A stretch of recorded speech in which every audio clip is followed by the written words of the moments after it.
듣는 요양보호사 귀요보입니다. 이번 영상은 귀로 듣는 요양보호사 귀요보 제2장 요양보호 관련 기초 지식 요점 총정리 영상입니다. 국가고시 필기 35문제 중에서 이 영상에서만 13~14문제 정도 출제되는 파트예요. 여러분 화면 굳이 안 보셔도 돼요. 편하게 반복해서 듣다 보면 어느새 고득점으로 합격하실 거예요. 여러분 모두 합격 가자. 좋아요 눌러주세요. 2장 요양보호 관련 기초 지식, 노인성 질환 어떤 것이 있는지 종류별로 다 살펴볼 그럴 파트입니다. 노화에 따른 변화와 질환에서 10문제, 11문제가 출제되고요. 치매, 중풍, 파킨슨, 노인성 질환의 대표적인 거죠. 여기서 한두 문제, 또 노인의 건강 증진과 질병을 어떻게 예방하는가 이 파트에서 2문제 정도가 출제가 되고 있습니다. 노화에 따른 변화와 질환, 일단 노인성 질환의 특징. 나이 먹으면요, 미각이 둔화가 돼요. 단맛과 짠맛을 잘 못 느낍니다. 그리고 침도 잘 안 나오고 소화효소도 잘 안 나오니까 소화 능력이 저하되겠죠. 요실금, 변실금 이런 탄력성이 감소되고요. 간 기능이 떨어집니다. 이게 가장 큰 줄기예요. 미각은 어떤 게 둔화되는가? 단맛, 짠맛을 못 느껴요. 그래서 노인들이 음식을 하면 음식이 달고 짭니다. 본인이 그 맛을 못 느끼니까 더 많이 넣는 거예요. 그런데 노화가 되면 거의 다 떨어지는데 유일하게 더 높아지는 게 있어요. 쓴맛과 신맛을 잘 느낀다는 거. 한약 좀 건강해지시라고 다려드렸더니 아이고 써서 못 먹겠다 이러시는 거죠. 그리고 레모네이드 맛있게 또 입맛 돋궈드리려고 만들어 드렸더니 아이고 셔서 못 먹겠다 또 이러실 수 있다는 거죠. 쓴맛과 신맛은 오히려 더 잘 느낀다. 인생의 쓴맛이 나이 먹을수록 더 많이 느낀다. 이렇게라도 암기하셔야 됩니다. 쓴 신은 유일하게 더 잘 느끼고요. 단짠은 못 느껴요. 국가고시에 나왔던 거 뭐 있었죠? 점막 재생 능력이 감소한다. 뜨거운 국 같은 거 먹었을 때요. 예전에는 뭐 한두 시간만 지나면 괜찮았어. 그런데 이게 하루 이틀 간다는 거죠. 이 재생 능력이 감소가 된다. 몸의 전체적인 기능이 다 회복이 더디다는 거예요. 타액과 위액의 분비 감소. 타액은 침이고요. 위액은 위산입니다. 위산의 산도 저하로 소화 능력이 저하된다. 위산이 산도가 높을수록 산성이에요. 산성이 많이 나오면 소화가 더 잘 되는 건데요. 산도가 더 낮아져요. 그러면 중성이나 알칼리로 가니까 소화 능력이 떨어진다는 얘기예요. 말이 바뀌어도 다 아셔야 됩니다. 췌장에서의 소화 효소가 생산이 감소됩니다. 췌장에서는요, 어떤 소화효소가 나왔냐? 탄수화물, 단백질, 지방을 소화하는 효소가 있어요. 그런데 지방 흡수력이 떨어진다. 지방을 흡수하는 소화 효소는 리파제라는 게 있는데 그게 덜 나와서 지방 소화가 잘 안 된다는 거. 지방의 흡수력이 감소한다. 국가고시는요. 나오는 내용은 거의 비슷비슷한데 말만 조금씩 바꿉니다. 그래서 이 변형된 문장을 여러분 다 이해를 하셔야 돼요. 췌장에서의 소화효소 생산 감소로 지방 흡수력이 떨어진다. 지방 흡수력이 감소한다. 지방 소화가 안 된다. 다 그 말이 그 말이죠. 소화 능력이 저하된다. 또 췌장에서의 호르몬 분비 감소로 당 내성이 떨어져서 당뇨병에 걸리기가 쉽다. 췌장에서는 소화효소도 나오지만 호르몬 분비도 됩니다. 인슐린과 글루카곤이라는 호르몬이 나오는데요. 인슐린은 우리 몸의 혈당을 떨어뜨리고요. 글루카곤은 우리 몸의 혈당을 올려주는 역할을 해요. 그런데 호르몬 분비 감소, 인슐린 분비 감소로 당뇨병에 걸리기 쉽다는 거죠. 당내성이 떨어진다. 이것도 기억하셔야 되는데 당내성이라는 것은 포도당을 분해시키는 성질이다. 이렇게 기억하세요. 그런데 포도당을 분해시키는 성질이 떨어졌어. 그럼 분해를 못하겠지? 분해를 못하면 당이 있으니까 당뇨병에 걸리기가 쉽다는 거예요. 이런 변형된 문장을 다 이해해서 뭐 요게 맞는 건지 알고 가셔야 됩니다. 이 문장을 달달 외우는 게 아니라 이해를 하고 넘어가면 말이 바뀌어도 맞출 수 있다는 거예요. 그래서 이런 식으로 그냥 똑같은 파트인데 말만 조금씩 바꿔서 계속 출제가 되고 있는 거 여러분 아시겠나요? 또 소화 능력이 떨어진다. 소화 능력이 떨어지면요. 가스가 찹니다. 저도 요즘에 배에 가스가 좀 차는데 소화 능력이 떨어져서 그런 거예요. 왜? 운동을 안 하고 계속 앉아만 있기 때문이죠. 그래서 지금 가스가 차고 변비가 있다 하시는 분들은 열심히 움직이시기도 하셔야 되고요. 또 섬유질도 많이 드셔야겠죠. 소화 능력이 저하로 가스가 차고 변비, 설사, 구토 등이 생긴다는 거. 우리 요실금, 변실금이 생기잖아요. 나이 먹으면. 요실금은 왜 생겨요? 탄력성이 감소했기 때문이고, 변실금 역시 항문 관략근의 긴장도가 감소했기 때문입니다. 긴장도가 감소했다. 탄력성이 감소했다. 그 말이겠죠? 간 기능도 당연히 떨어지겠죠?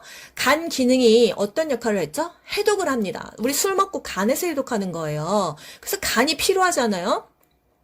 해독 능력도 떨어지고, 또 약물의 대사 능력, 제거 능력이 떨어진다. 대사라는 건요, 뭔가를 먹었어요. 그러면 그 영양물질을 몸에서 분해를 해가지고 에너지를 쓰고 필요하지 않은 찌꺼기를 몸 밖으로 내보내는 걸 대사라고 생각하시면 돼요. 그럼 배설이 잘 안 되는 거죠. 그래서 대사 능력도 저하되고 제거 능력도 저하된다.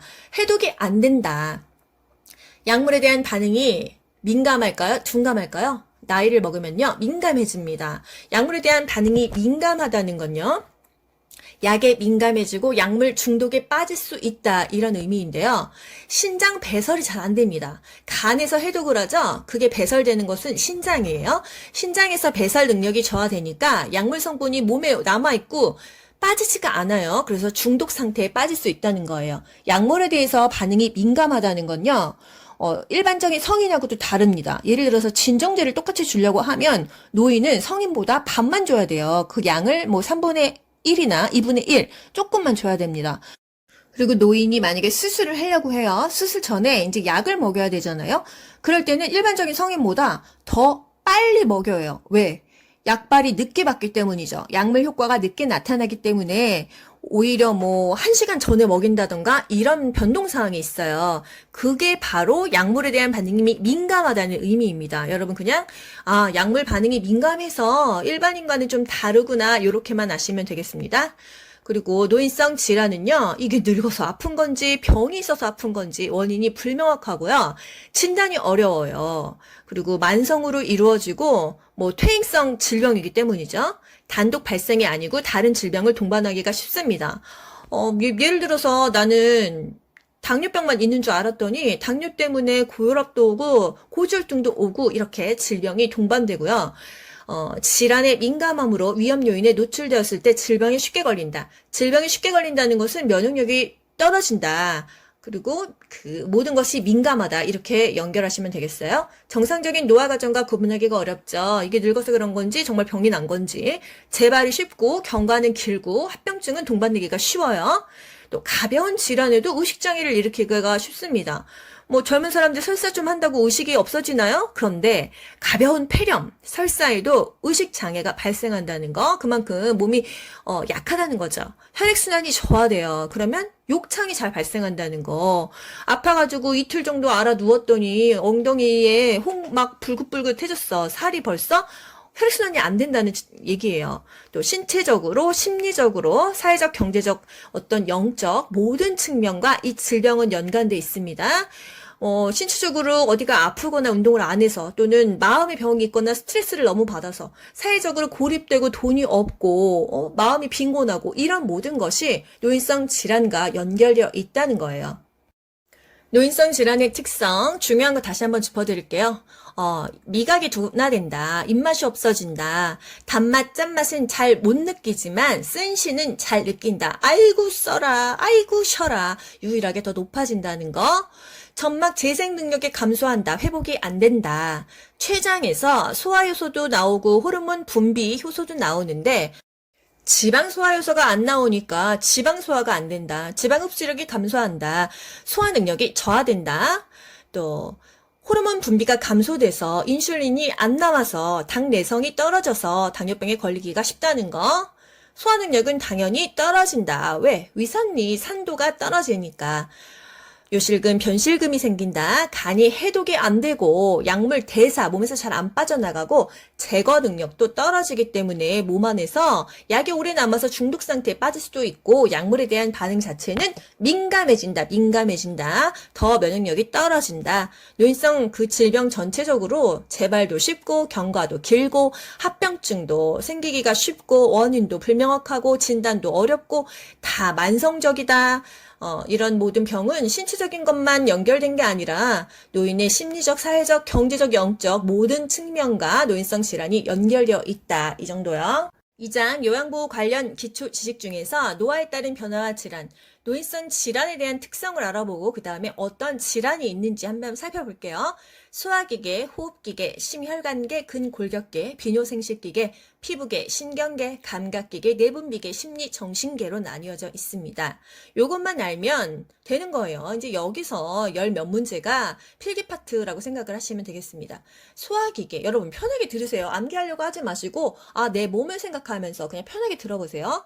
소화가 안 되면 위염, 위궤양, 위암이 생길 수가 있고요. 대장암, 설사나 변비가 올 수 있다는 거. 각각의 특징은 또 디테일하게 알아보도록 하고요. 호흡기계가 안 좋다면 독감 걸리겠지? 만성기관지염이나 폐렴, 천식, 폐결핵에 걸릴 수 있겠어. 심혈관계, 혈액순환과 관련된 거네. 고혈압, 동맥경화, 심부전, 빈혈 등이 있다. 근골격계, 삭신, 수신과랑 관련이 있겠구나. 퇴행성 관절염, 골다공증, 고관절, 골절 등이 있다는 거. 비뇨생식기계, 요실금, 변실금, 전립선, 비대증이 있다는 거. 피부 쪽으로는 욕창, 건조증, 대상포진, 옴, 머릿니가 있다는 거. 신경계, 치매, 뇌졸중, 파킨슨. 이게 다 뇌 신경하고 관련이 있구나. 감각기계, 보는 거 듣는 건데 녹내장, 백내장, 노인성 난청이 있다. 내 분비계, 당뇨병, 심리 정신적으로는 우울증과 선망이 있다. 이런 질환에 대해서 알아보도록 할게요. 첫 번째로 소화기계 알아볼게요. 소화기계는 위염, 위궤양, 위암, 대장암, 설사, 변비 등이 있습니다. 이 중에서 가장 국시에 많이 나왔던 것은 설사예요. 설사는 어떤 게 중요할까요? 설사를 쭉쭉 빠져나가면 사람이 탈수를 해요. 그래서 탈수를 예방하기 위해서 수분을 먹인다, 물을 먹인다, 몸을 따뜻하게 해준다, 배를 마사지 해준다. 이게 끝입니다. 하지만 이 멘트가 그냥 조금씩 변형돼서 나올 뿐이에요. 충분한 수분 섭취를 한다. 물을 충분히 마셔서 탈수를 예방한다. 몸을 따뜻하게 해준다. 복부 마사지를 해준다. 요 정도입니다. 그리고 위염은요, 위에 염증 생긴 거잖아요. 명치 부위가 굉장히 아픕니다. 위궤양은 새벽에 한두 시에 자다 깨가지고 상복부에 불편감이 있다는 거, 속이 쓰리다는 거, 헬리코박터균에 의한 감염이다 하면은 위궤양이에요. 위궤양이 심하면 위출혈, 위천공, 위협착이 나타납니다. 위에서 피가 나거나 위천공, 위구멍이 뻥 뚫리거나 위협착, 상처끼리 달라붙어요. 위암은 초기에 증상이 없잖아요. 서서히 진행돼서 증상이 안 나타나니까 뭔가 증상 나타나서 병원 가면 위암 말기가 나오고 이래요. 그래서 위암은 발견되면 그냥 말기인 경우가 많더라. 치료 후에 5년간 정기 검진을 합니다. 왜? 암은요, 재발 여부를 확인하기 위해서 5년 동안 그냥 매년 정기 검진 하잖아요. 대장암도 마찬가지로 치료 후에 한 5년은 계속 정기 검진을 하는 거예요. 대장암의 관련 요인, 가공 정제된 저잔여식의 섭취이다. 이게 관련 요인과 먹어야 될 것을 여러분 분류를 하셔야 돼요. 왜 대장암이 걸리냐 이거예요. 가공하고 정제한 저잔여식이 섬유질이 없는 그런 음식들을 먹으니까 대장에 암이 걸린다 이거예요. 그래서 육가공 식품을 섭취를 제한해라. 이게 또 국가고시에 나오는 멘트들입니다. 육가공 섭취, 햄, 소세지 이렇게 뭔가 육류를 가공한 그런 음식들을 제한해라. 햄, 소세지, 스팸 이런 거 있잖아요. 그래서 식이요법을 잔여식을 먹어라. 그래서 원인이 저잔여식인데 여러분 잔여식이 저잔여식이 도대체 어떻게 하라는 거야? 원인은 저잔여식이니까 어떻게 하면 나을 수가 있느냐? 잔여시기를 먹어라. 잔여시기는 섬유소가 많은 음식이라고 생각을 하시면 돼요. 그래서 통곡물, 생야채, 생과일, 그리고 생수를 많이 마셔라. 그래서 대장에 똥이 쌓여있지 않고 쭉쭉 빠질 수 있게 해줘라 이거예요. 대장암이 생기면 혈변이 나오거나 똥구멍에서 피가 납니다. 그것을 직장출혈이라고 하죠. 요 정도고요. 또 설사는 수분 보충한다, 몸 따뜻하게 해준다, 이게 중요한 거였고, 변비인 경우는 변비를 유발하는 물질이 있어요. 약물이. 마약성 진통제. 보통 수술을 하고 나면 병원에서 약을 주는데 마약성 진통제인 경우가 많습니다. 보통은 모르핀, 데메롤 이런 약들인데요. 마약성 진통제를 복용하면 변비가 발생해요. 저희 엄마도 무릎 수술하시고 나서 병원에서 마약성 진통제를 거의 한 달치를 줬거든요. 변비가 그렇게 심했었어요. 그래서 병원에서 또 변비를 제거하는 또 약을 또 주기도 했었습니다. 변비인 경우는 물을 많이 먹어야 돼요. 그리고 걸어야 됩니다. 일어나서 움직여야 돼요. 배도 좀 마사지 해주면 좋겠죠? 규칙적인 식사, 규칙적인 배변 습관이 변비를 좀 예방할 수가 있다는 거. 일단 변비하면요. 섬유소를 잘 먹고 채소, 과일, 뭐 야채, 물 많이 먹어라. 이게 가장 중요합니다. 대상자가 만약에 뭐 여기서 우리가 이렇게 배웠잖아요. 나 오늘 혈변 봤어요. 이러면 어머, 대장암이신 거 아니에요? 우리가 이렇게 얘기하면 될까요, 안 될까요? 요양보호사가 대상자의 질병명을 예측하거나 말하거나 이거 그러면 수술하실 수도 있겠는데요? 이거 뭐 결핵이면 약물 치료 필요하신 거 아니에요? 이렇게 말하면 대상자는요. 걱정이 생기잖아요. 이런 부정확한 판단이 대상자와 대상자 가족에게 혼란과 걱정을 유발할 수 있기 때문에 절대로 우리가 진단을 하면 안 된다는 거예요. 안 좋으시니까 병원을 한번 가볼까요? 또는 상사에게 보고를 하는 거죠. 우리가 이거 폐렴이신 것 같은데요? 이거 대장암이신 것 같은데요? 막 그 위출을 하고 그럼 위궤양이신 것 같은데요? 이렇게 진단을 하면 안 됩니다. 의료 행위를 하면 안 되듯이 그런 진단을 내려서는 안 돼요. 이거는 요양보호사가 해도 안 되고 간호조무사가 해도 안 됩니다. 의사가 해야 되는 부분이에요. 이 소화기계 파트에서 중요한 거, 위염은 명치 부위가 아프다, 위궤양은 헬리코박터균 감염이 됐다, 새벽 1~2시에 아프다는 거, 위암과 대장암은 치료하고도 5년 동안 정기검진을 꾸준히 해줘야 된다. 대장암은 잔여시기를 먹을까요? 저잔여시기를 먹을까요? 뭔가 잔반이 남는, 찌꺼기가 남는 느낌은 섬유소가 많은 것 같지 않나요? 대장암은 잔여시기를 먹어야 됩니다. 대장암은 잔여시기를 먹어야 된다. 대잔여시기. 설사는 물을 먹어야 되고 몸을 따뜻하게 해야 된다. 물 당연히 미지근한 물 먹겠죠. 찬물 먹지 않죠. 변비는 물 많이 먹는다. 변비 원인은 마약성 진통제가 발생 요인이다. 이게 이제 국가고시에 나왔다는 거죠. 노화에 따른 변화와 질환, 호흡기계 질환에 대해서 알아볼 건데요. 호흡기계 질환 5가지가 있어요. 독감, 만성기관지염, 폐렴, 천식, 폐결핵이 있습니다. 우리가 잘 알고 있는 거 독감하고 폐렴, 천식이죠. 그래서 요것들이 시험 문제에 잘 나옵니다. 특히나 천식이 여태까지 국가고시에 가장 많이 나왔었다는 거. 호흡기계는요, 다 나빠져요. 기침 반사의 저하. 안 좋은 게 몸 밖으로 기침으로 나가는 게 기침 반사입니다. 이게 저하되면 안 좋은 게 밖으로 나가야 되는데 몸 안에 쌓여 있겠죠. 안 좋다. 섬모 운동의 감소. 코 속에 코털이 있잖아요. 이게 이제 섬모예요. 유해 물질을 차단하는 필터 기능인데 요게 감소하면 아무래도 나쁜 거를 그냥 몸에서 쭉쭉 빨아들이겠죠. 차단을 못하니까. 폐포의 탄력성이 저하된다. 폐포라는 거는 산소를 빨아들이고 몸 안에 있는 더러운 이산화탄소를 밖으로 빼내주는 그런 가스 교환을 하는 건데 이게 저하되면 몸속에 산소가 있어야 되는데 이산화탄소만 많이 남아있으니까 아무래도 안 좋겠죠? 폐 순환량이 감소하고 호흡 근육까지 위축되어 있다 이거예요. 이러면 호흡기계 병이 생긴다. 섬모 운동이 감소한다. 요게 또 국가고시에 나왔었죠? 그래서 다른 용어들도 다 아시긴 아셔야 됩니다. 독감은요. 갑작스러운 38도 이상의 발열이다 하면은 독감하고 연결 지으셔야 돼요. 요즘 같으면은 코로나랑 연결을 지을 수밖에 없지만 과거에는 갑자기 열이 38도가 나 그러면 독감 아니야? 이랬었단 말이죠. 65세 이상은요. 독감을 매년 무료로 접종시켜 줍니다. 독감 안 걸리려면 예방접종을 한다. 만성기관지염은 만성적으로 기관지에 염증이 생긴 거예요.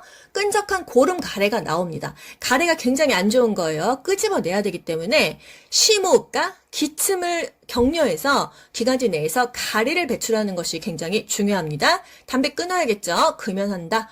공기청정기로 공기를 깨끗하게 해준다. 폐렴, 폐에 염증 생기는 건데요. 폐로 산소를 흡수하는 능력이 감소합니다. 산소가 흡수가 안 되고 이산화탄소가 밖으로 배출이 안 되고 폐에 염증이 생기는 거예요. 흡인성 폐렴이 폐렴 중에서 가장 많이 걸리는데요. 노인들이 정말 많이 걸리는 게 흡인성 폐렴이에요. 전신마취 수술했어? 그 다음에 부작용으로 오는 게 흡인성 폐렴인 경우가 많아요. 그리고 와상 환자야 맨날 누워있어. 콧줄로 밥 먹어. 경관 영양에 위관 영양에 흡인성 폐렴 잘 걸립니다. 이게 폐로 음식물이 들어가거나 이물질이 기도로 들어가거나 결국은 폐에 염증이 생기는 거예요.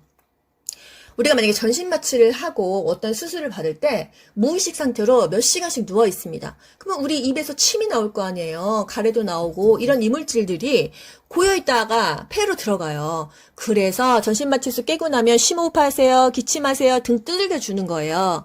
그래서 흡입성 폐렴이 수술하고 나서 많이 생기더라.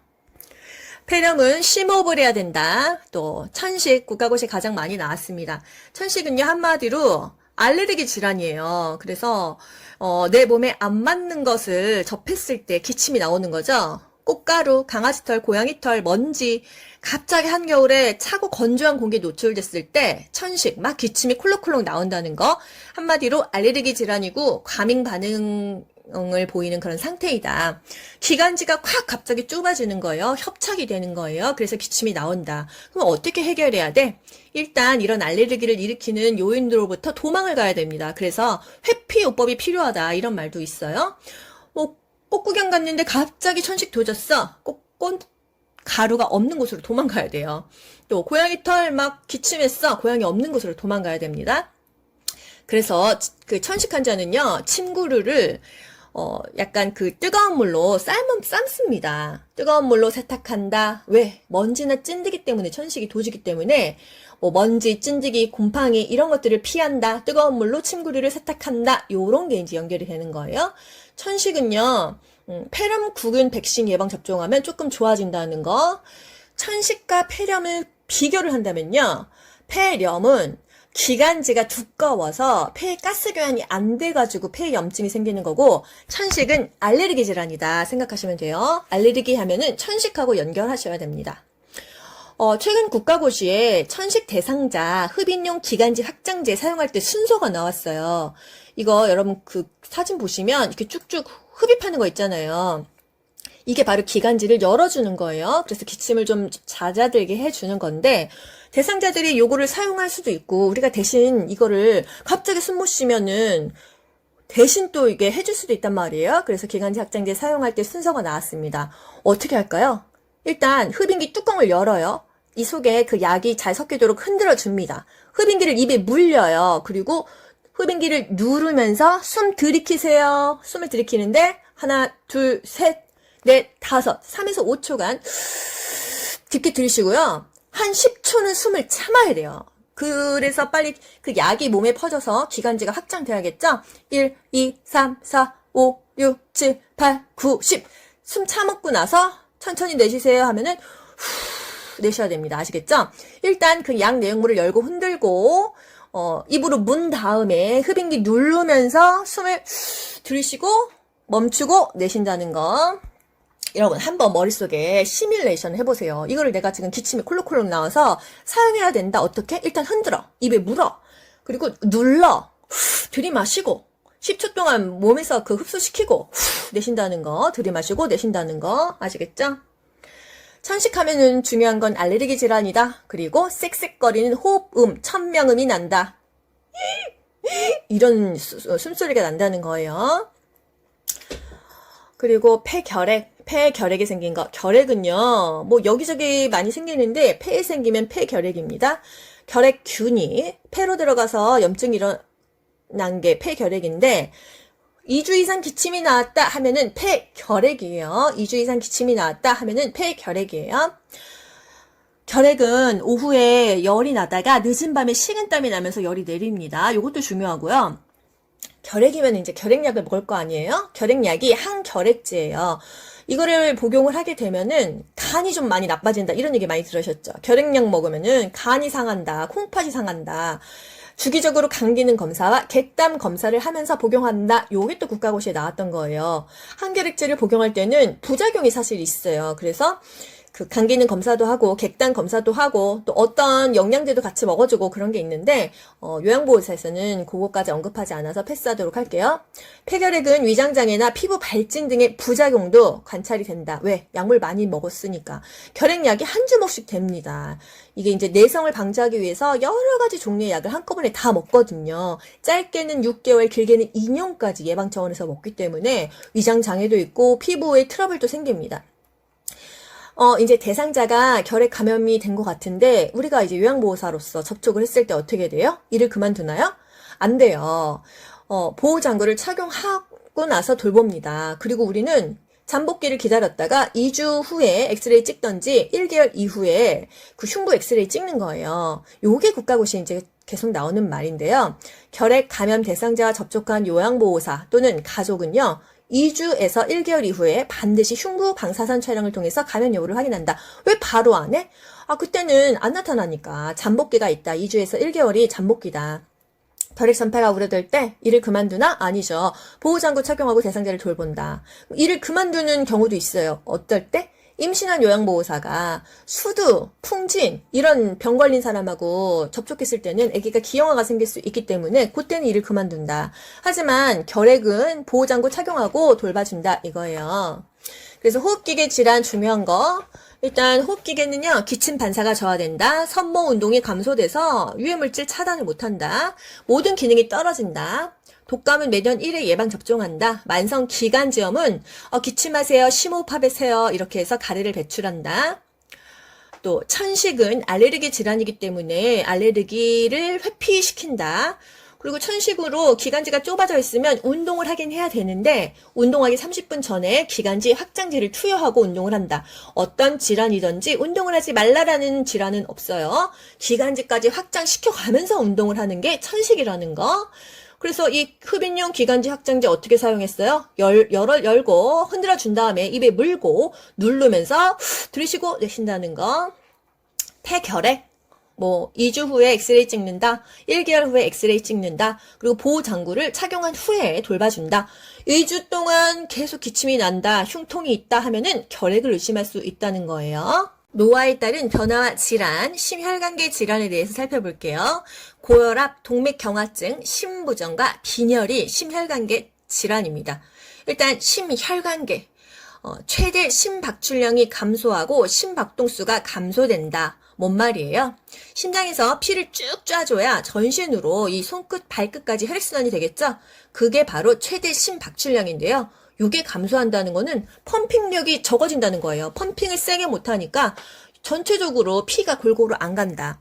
심장 근육이 두꺼워진다. 두꺼워진다는 거 좋은 거 아니야? 안 좋은 거예요. 심장 근육에 굳은 살이 배겨서 두꺼워졌다고 생각해 보세요. 둔해지겠죠. 탄력성이 떨어진다는 의미입니다. 이게 심박출량, 심장에서 쭉 피를 못 짜주니까 혈액순환이 잘 안 돼요. 앉았다 일어나면 어지러워서 기립성 저혈압이 생깁니다. 누워있을 때는 심장과 머리가 높이가 같은데 갑자기 일어나 보세요. 그럼 머리는 높잖아요. 그래서 어지러워요. 기립성 저혈압이 발생한다는 거는 일어났을 때 어지럽다는 거예요. 정맥의 약화로 하지부종과 정맥류, 항문에 치질이 생긴다. 순환이 안 되니까 정맥류도 생기고 치질도 생긴다는 거. 이게 바로 한마디로 혈액순환이 안 돼서 그렇다. 심혈관계 질환이라는 거. 치질 생기는 분 많더라고요. 나이 50 넘으면 치질이 잘 생깁니다. 하지정맥 많이 생깁니다. 이유가요. 혈액순환이 안 돼서라는 거예요. 고혈압 너무 중요하죠? 정말 그 주변에서 고혈압 약 먹고 있는 사람은 정말 너무너무 많아요. 그래서 국가고시에서도 고혈압은 빠지지 않고 나오는 파트입니다. 우리가 정상 혈압을 120에 80으로 보는데 고혈압은 140에 90이면 고혈압으로 거의 판정을 합니다. 물론 한 번 쟀을 때 고혈압으로 판단하지는 않아요. 여러 번 재고 규칙적으로 재고 룰이 있어요.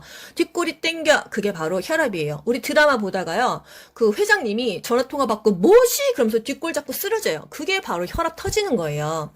고혈압은 항상 혈압약을 꾸준히 복용하는 게 좋습니다. 혈압약 드시는 분은 거의 눈 뜨자마자 공복에 아침에 먹잖아요.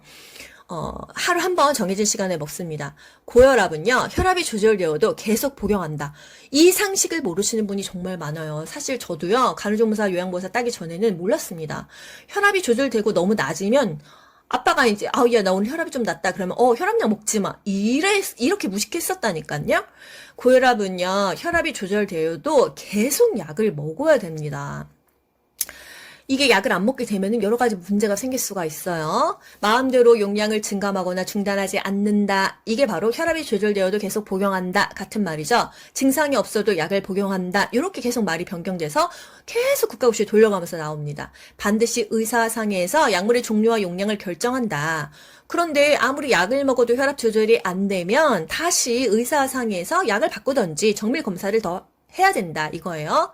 혈압약 오래 먹으면 몸 약해진다던데요. 사실은 맞습니다. 어떤 약이든지요. 오래 먹으면 간 기능도 저하되고 신장 배설 능력도 안 좋아지는 건 사실이에요.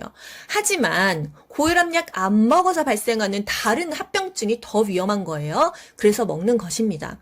최선은 아니지만 차선이라는 거예요. 대상자에게 권하는 시기, 저염, 저지방 시기. 우리가 아까 단짠은 못 느낀다 그랬잖아요. 그래서 짠맛을 못 느껴서 소금 막 많이 쳐서 찌개 끓이는데요.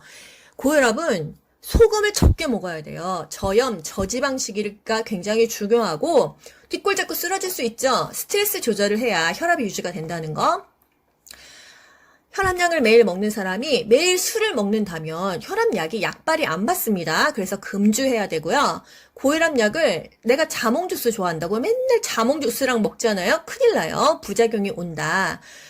이게 약발이 안 받는 게 아니라 약발이 너무 잘 받아서 위험하다고 합니다. 인삼과 같이 먹으면 안 된다. 인삼은 혈압을 올려준다고 해요. 또 칼륨을 충분히 섭취한다. 칼륨은요, 우리 몸속에 있는 염분을 외로 이렇게 빼내주거든요. 그래서 칼륨을 많이 먹으면 몸에서 염분이 빠지니까 고혈압은 저염 저지방 시기가 좋으니까 그래서 칼륨을 충분히 섭취한다 그랬어요. 칼륨이 많이 들어간 음식은 고구마, 바나나, 우유 뭐 이런 것들이 있는데요. 혈압을 낮추기에는 좋다. 그런데 내가 만약에 고혈압도 있고 당뇨도 있어. 그러면 당뇨에는 사실 고구마가 탄수화물이기 때문에 그렇게 좋진 않아요. 그래서 그 시기는 질환명이 한 가지만 보면 안 되고 전체적으로 밸런스를 맞춰야겠죠. 그리고 칼륨을 너무 많이 먹으면요. 또 뭐가 생겨요? 요로 결석이 생깁니다. 칼륨을 너무 많이 먹었어. 그러면 또 결석이 생겨요. 결석이 많이 생기면 또 물을 많이 먹어야 됩니다. 그래서 이 병이라고 해서 무조건 이게 좋은 건 아니에요. 뭔가를 과하게 먹었을 때는 또 다른 부분이 또 안 좋을 수가 있다. 하지만 고혈압 중요한 거 약은 꾸준히 복용해라. 저염 저지방 시기를 해라. 칼륨이 좋다더라. 인삼 먹지 말아라. 자몽 주스랑 같이 먹지 말아라. 혈압약 안 먹는 거보다는 먹고 나서 하는 게 훨씬 더 건강하다. 합병증의 위험이 더 적다는 거. 동맥경화증. 동맥으로 피가 통해야 되는데 그게 경화됐어. 굳었다는 거죠. 왜? 지방이 축적돼서. 여러분, 삼겹살 구울 때는요, 기름이 그냥 자글자글 흐르니 맛있어요. 그거 식어서 후라이팬 한번 보셨나요? 기름이 진짜요, 하얗게 무슨 버터처럼 굳어 있습니다. 혈관 안쪽에 지방이 축적돼가지고요. 그렇게 기름이 굳어버리면은 혈관 내부가 좁아지거나 막혀 있겠죠. 혈액순환 안 되겠죠? 혈관벽이 굳어져 버리겠죠? 그게 경화된다 해서 동맥경화예요. 콜레스테롤 너무 많이 먹었어. 지방 너무 과다 섭취했어. 그랬을 때 동맥경화증이 생깁니다. 흉통, 심장이 아파요. 압박감, 조이는 느낌. 어떻게 해야 돼요? 담배는 무조건 금연하고요. 저염 저지방 시기. 저염 저지방은 고혈압만이 아니었네. 사실 저염 저지방 시기는 어떤 병에도 다 좋습니다. 심부전, 심장이 부전하다. 원활하게 순환이 안 된다. 제 역할을 못한다 이거죠. 심장의 수축력이 저하돼서 충분한 혈액을 내보내지 못하는 상태. 심장이 쭉 짜줘야지 전신에 혈액 공급이 되는데 이게 쭉 짜주지를 못하니까 혈액순환이 안 돼요. 예를 들어서 우리 마당에 술독꼭지를 이렇게 해서 물 준다고 생각해 보세요. 저 멀리까지 이 물줄기 주려면 어떻게 해야 돼요? 수도꼭지 꾹 잡아서 압력을 멀리까지 보내야 되는 거잖아요. 마찬가지예요. 그래서 심장의 수축력이 이렇게 쭉 짜줘야 멀리까지 피가 팍 통하는데 쭉 짜주지 못하면 멀리까지 못 간다는 거. 운동을 하는데 호흡 곤란이 오고 그러면 이제 심장이 뭔가 안 좋으니까 호흡이 차겠죠. 금연하고 규칙적인 운동을 해라. 빈혈은 헤모글로빈이 부족한 경우가 많아요. 그래서 철분 결핍성 빈혈이 가장 많습니다. 그러면 철분을 섭취해야겠죠? 철분은요, 몸에서 잘 소화가 안 되고 변비를 유발해요. 그래서 오렌지 주스랑 같이 먹으면 소화가 잘 되더라. 그래서 비타민 C랑 먹어라. 요게 이제 중요하고요. 그렇다면 칼슘제는 뭐랑 먹어야 될까요? 비타민 D랑 먹으면 흡수가 잘 된다고 해요. 철 좀 들어라, 씨. 철분제는 비타민 C랑 먹는 거 기억하세요. 대상자랑 걸어가는데 갑자기 어지럽다고 합니다. 어떻게 해요? 그 자리에 주저앉혀서요. 조금 쉬어야 돼요. 왜? 가다가 넘어지면 순간 어지러워서 픽 하고 쓰러지면 머리가 다쳐요. 그래서 그냥 그 순간 잠깐 빈혈이었을 뿐인데 머리가 다쳐서 죽는 경우도 있잖아요. 그래서 과거에 그 23살짜리 젊은 대학생이 헌혈을 하고 좀 오래 거기 누워있다가 나와야 되는데 바쁘다고 그냥 빨리 갔는데 가다가 그냥 픽 쓰러졌는데 머리가 다쳐서 죽었어요. 그래서 어지럽다 하면은 그 자리에 앉혀야 돼요. 잠깐 앉았다가 가야 돼요. 그래서 낙상으로 인한 뇌손상을 예방해야 됩니다. 우리가 길 가다가도요. 뭐 유튜브 보면은 그런 경우 많잖아요. 노인이 자전거 타고 가다가 갑자기 픽 쓰러졌어요. 그래서 운전자가 막 가가지고 심폐소생술하고 살리는 그런 영상들 있잖아요. 넘어져서 그 순간 다른 곳이 다치는 거예요. 그래서 낙상으로 인한 제2차 손상이 생긴다는 거. 그래서 빈혈은요, 어지럽다고 하면은 잠깐 앉았다가 가야 된다는 거예요. 심혈관계 질환 중요한 거 뭐 있어요? 일단 심혈관계는 혈액순환이 안 된다. 왜? 심박출량이 감소하니까. 쭉 짜주는 힘이 적으니까. 그래서 순환이 안 되니까 기립성 저혈압도 나타나고 길 가다가 그냥 픽 쓰러질 수도 있으니까 그 자리에 주저앉혀서 낙상으로 인해서 다른 곳이 다치는 것을 예방해라. 사실 뭐 어디 뼈 부러지고 이런 거는 시간 지나면 낫지만 머리 다친 거는 어렵잖아요. 그래서 순환이 안 되면 정맥류도 생기고 치질도 생긴다는 거. 고혈압 너무 중요한데 고혈압 약은 꾸준히 먹어야 된다. 혈압이 조절돼도 계속 먹어야 된다. 증상이 없어도 먹어야 된다. 그리고 저염 저지방식이 해라. 칼륨이 좋다더라. 인삼 먹지 말아라. 자몽 주스랑 같이 혈압약 먹지 말아라. 동맥경화, 지방이 콜레스테롤이 이러면 동맥경화증이다. 심장의 수축력이 저하됐다. 심부전이라는 거. 그리고 우리 그 수분을 제한해야 되는 질환에 간심신갑부에서 심부전이 있어요. 수분도 적게 먹어야 되는 질환이 심부전이라는 거. 빈혈일 경우에는 철분제를 먹는데 흡수가 안 되니까 오렌지 주스랑 같이 먹여라. 오렌지 주스는 비타민 C다. 그래서 철분제는 비타민 C, 철 좀 들어라, C 같이 먹인다. 요 정도야. 그리고 고혈압에는 본태성 고혈압과 속발성 고혈압이 있다 그랬어요. 본태성 고혈압은 1차성 고혈압, 속발성 고혈압은 2차성 고혈압이라고 하는데요. 웬만한 고혈압 환자들은 90%, 95%가 본태성 1차성 고혈압입니다. 원인은 잘 밝혀지진 않았지만 유전이나 가족력일 수도 있고 담배 펴서 또는 막 술 너무 많이 먹어서 스트레스 받아서 생기는 게 본태성 고혈압 1차성 고혈압이고요. 속발성은요, 말 그대로 뭔가 속발한 것 같죠? 그냥 갑자기 생긴 것 같죠? 다른 질병의 합병증으로 생기는 고혈압이 속발성입니다. 예를 들어서 임신 중독증 때문에 갑자기 고혈압이 생겼다던가, 당뇨병 때문에 혈액순환이 안 돼서 고혈압이 생겼다던가, 심장병 때문에 생겼다던가, 다른 병의 합병증으로 발생하는 거, 한 5%, 10%입니다. 많진 않아요. 대부분의 고혈압 환자는 1차성, 본태성이다. 이 정도는 그냥 상식으로 알고 갈게요. 노화에 따른 변화와 질환, 근골격계 질환. 근골격계 질환은요, 삭신이 쑤신 거죠. 퇴행성 관절염, 골다공증, 고관절, 골절이 있습니다. 일단 근골격계는요, 노인은 몸이 쭈그러들잖아요. 그게 바로 추간판이 오그라들어서 키가 줄어드는 겁니다. 추간판이 디스크예요. 우리 허리 디스크 있어. 이거는 추간판이 문제가 있다 이 얘기입니다. 노인이 가장 많이 통증을 호소하는 게 아이고 허리야, 아이고 무릎이 하잖아요. 이게 바로 근골격계 대표적인 질환이라는 거예요. 근긴장도와 근육량이 저하돼서 운동 능력이 감소된다. 근육이 저하되니까 운동하기가 어렵다는 거고요. 어깨는 좁아지고 골반은 커집니다. 왜 골반이 왜 커져? 할머니들 걷는 거 보세요. 팔자로 이렇게 걷잖아요. 골반이 뻐들어집니다. 골반이 벌어지기 때문에 골반이 커진다는 거. 팔다리 지방이 없어요. 팔다리는 삐쩍 말랐는데 몸통만, 배만 이만큼 나왔잖아요. 엉덩이, 허리, 피하 지방은 증가하는 거미형의 체형이다. 몸통은 큰데 팔다리가 삐쩍 말랐다는 거. 그나마 엉덩이에 살이라도 있으면 좋은데 이 배가 많이 나오죠. 퇴행성 관절염, 뼈를 보호해주는 연골이 닳아서 없어지거나 관절에 염증성 변화가 생긴 상태. 퇴행성 관절염, 보통 무릎에 연골이 많이 없어집니다. 그리고 허리에 연골이 없어져서 디스크가 생기는 거예요. 아프잖아요. 연골이 있어서 말랑말랑하게 해줘야 안 아픈데 뼈끼리 부닥치니까 얼마나 아프겠어요.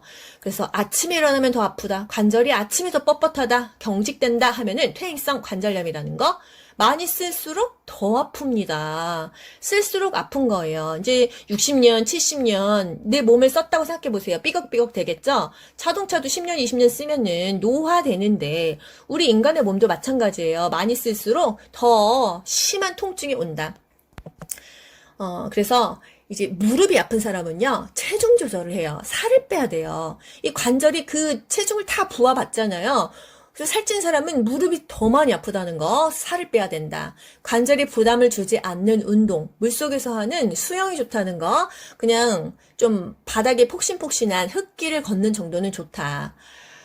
그래서 이제 무릎 연골 수술을 사실 70 넘어서 고민하시는 분이 많으실 거예요. 저희 엄마도 하셨는데 이제 자식들은 걱정이 되죠. 이거 잘못 수술해서 걷지 못하는 사람이 많다던데. 근데 만약에 정말 연골이 없어서 하실 거면은 저는 빨리 하시라고 말씀을 드릴게요. 나이가 먹을수록 전신마취에 대해서 이게 몸이 약하고 아까 또 약물에 민감하다 그랬잖아요.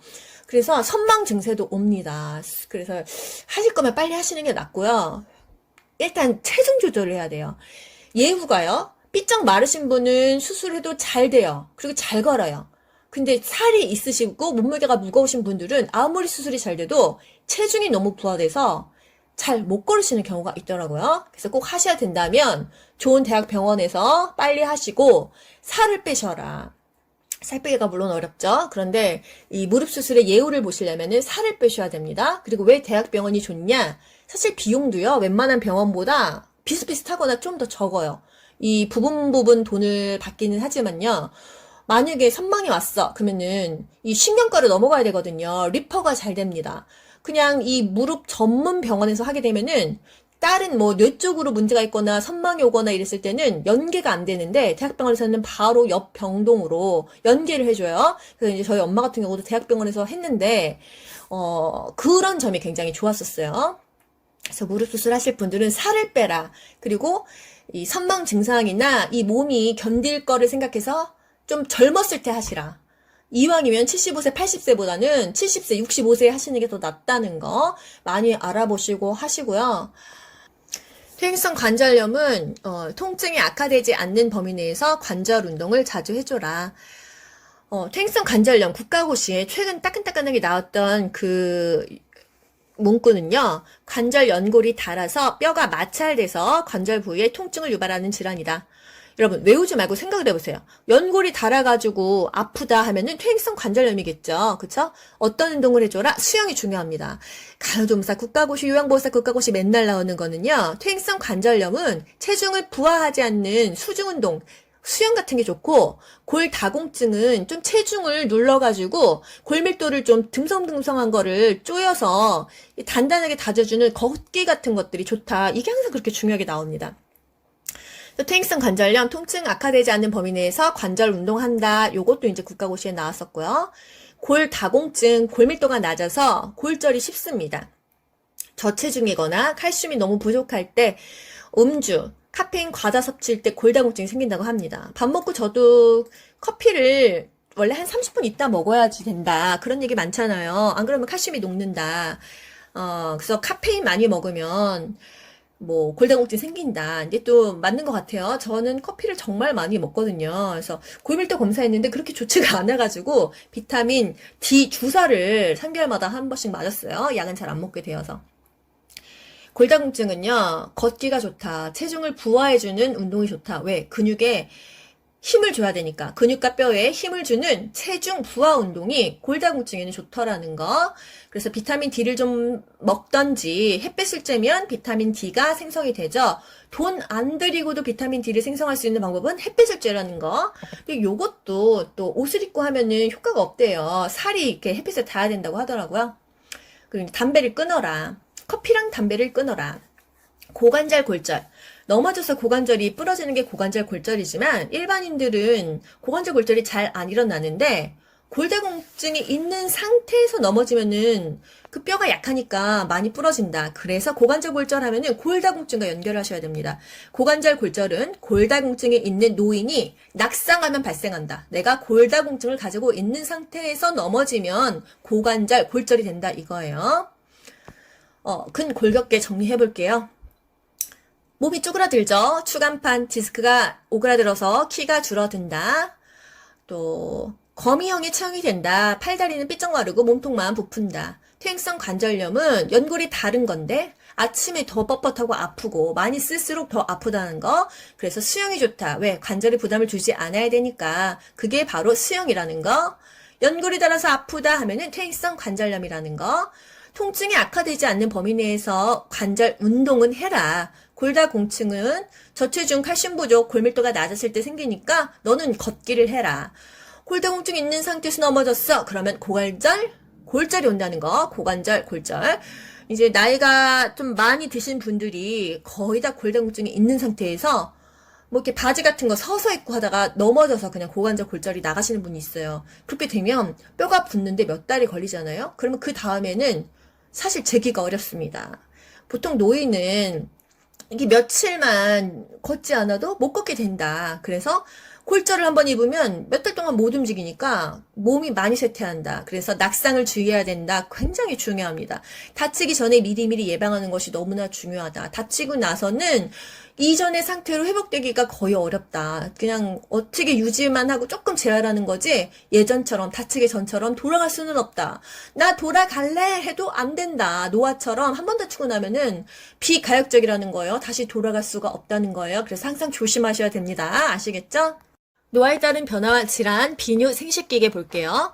비뇨 생식기계는 요실금과 전립선 비대증을 볼 수가 있어요. 물론 변실금도 있겠죠.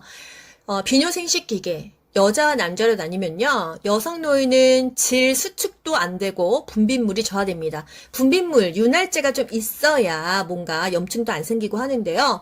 너무 분비물이 없어요. 건조한 상태예요. 그래서 질의 윤활 작용이 감소한다. 이게 최근 국시에 나왔습니다. 또 남자는요. 방광 용적이 감소해요. 그러면 자주 소변을 볼 수밖에 없겠죠. 그래서 방광의 근력 저하로 방광이 완전히 비워지지가 않는다. 이게 중요해요. 방광이 사이즈가 감소합니다. 많이 보관할 수 있는 그릇이 작아져요. 그러니까 조금만 차도 화장실 가고 조금만 차도 화장실 가고 자주 소변을 봐야 되고 근력도 떨어진다. 요실금은 자신 의지와 상관없이 오줌이 나와버리는 거예요. 얼마나 당황스러워요. 이 방광의 저장 능력도 적고 또 골반 이 근육 조절 능력이 안 되니까 오줌이 셉니다. 요실금에는 세 가지 요실금으로 나뉘는데요. 복압성 요실금, 절박성 요실금, 역류성 요실금으로 나뉠 수가 있어요. 복압성은 말 그대로 배에 압력이 찬다. 복부의 압력이 증가돼서 소변이 나온다는 거예요. 우리 갑자기 에치 재채기했을 때 소변 찔끔 나오잖아요. 막 너무 웃거나 기침했을 때 소변이 나옵니다. 달리기나 줄넘기 하다가 오줌이 찔끔 나옵니다. 이게 바로 복압성 요실금이에요. 살을 빼야 돼요. 배 압력. 이게 막 비만으로 배가 막 이렇게 꽉 차 있으면 압력이 더 세지니까 비만 관리를 한다, 체중 조절을 한다. 요게 복압성 요실금의 중요한 거고요. 절박성. 오줌 마리다고 느끼자마자 오줌이 나옵니다. 절박하죠. 역류성. 역류되는 거예요. 그 방광 용적이 적잖아요. 소변이 넘쳐가지고 흘러나오는 겁니다. 복압성과 절박성은 스스로 어느 정도 컨트롤 할 수가 있지만 역류성이 가장 고통스러워요. 내가 어떻게 조절할 수가 없으니까요. 여성 노인은 골반 근육 조절 능력 감소로 요실금이 오기가 쉽다. 그래서 골반 근육 강화 운동, 케겔 운동을 해야 된다. 규칙적으로 배뇨 훈련을 해야 된다. 충분한 수분을 섭취해라. 요실금 있으면 물을 안 먹어야 되는 게 아니라 수분 섭취를 오히려 더 해서 방광 기능을 유지해야 요실금이 좋아진다는 거고, 압력 때문에 요실금이 생기니까 변비를 예방해야겠죠. 변비가 생기면 힘을 주면서 압력이 또 생기니까요. 식이섬유 잘 먹어라. 물 많이 먹고 채소 과일 섭취해라 이거고요. 복압성 요실금은 복부 내 압력 때문에 생기니까 살 빼라. 체중 조절해라 이겁니다. 그리고 전립선 비대증.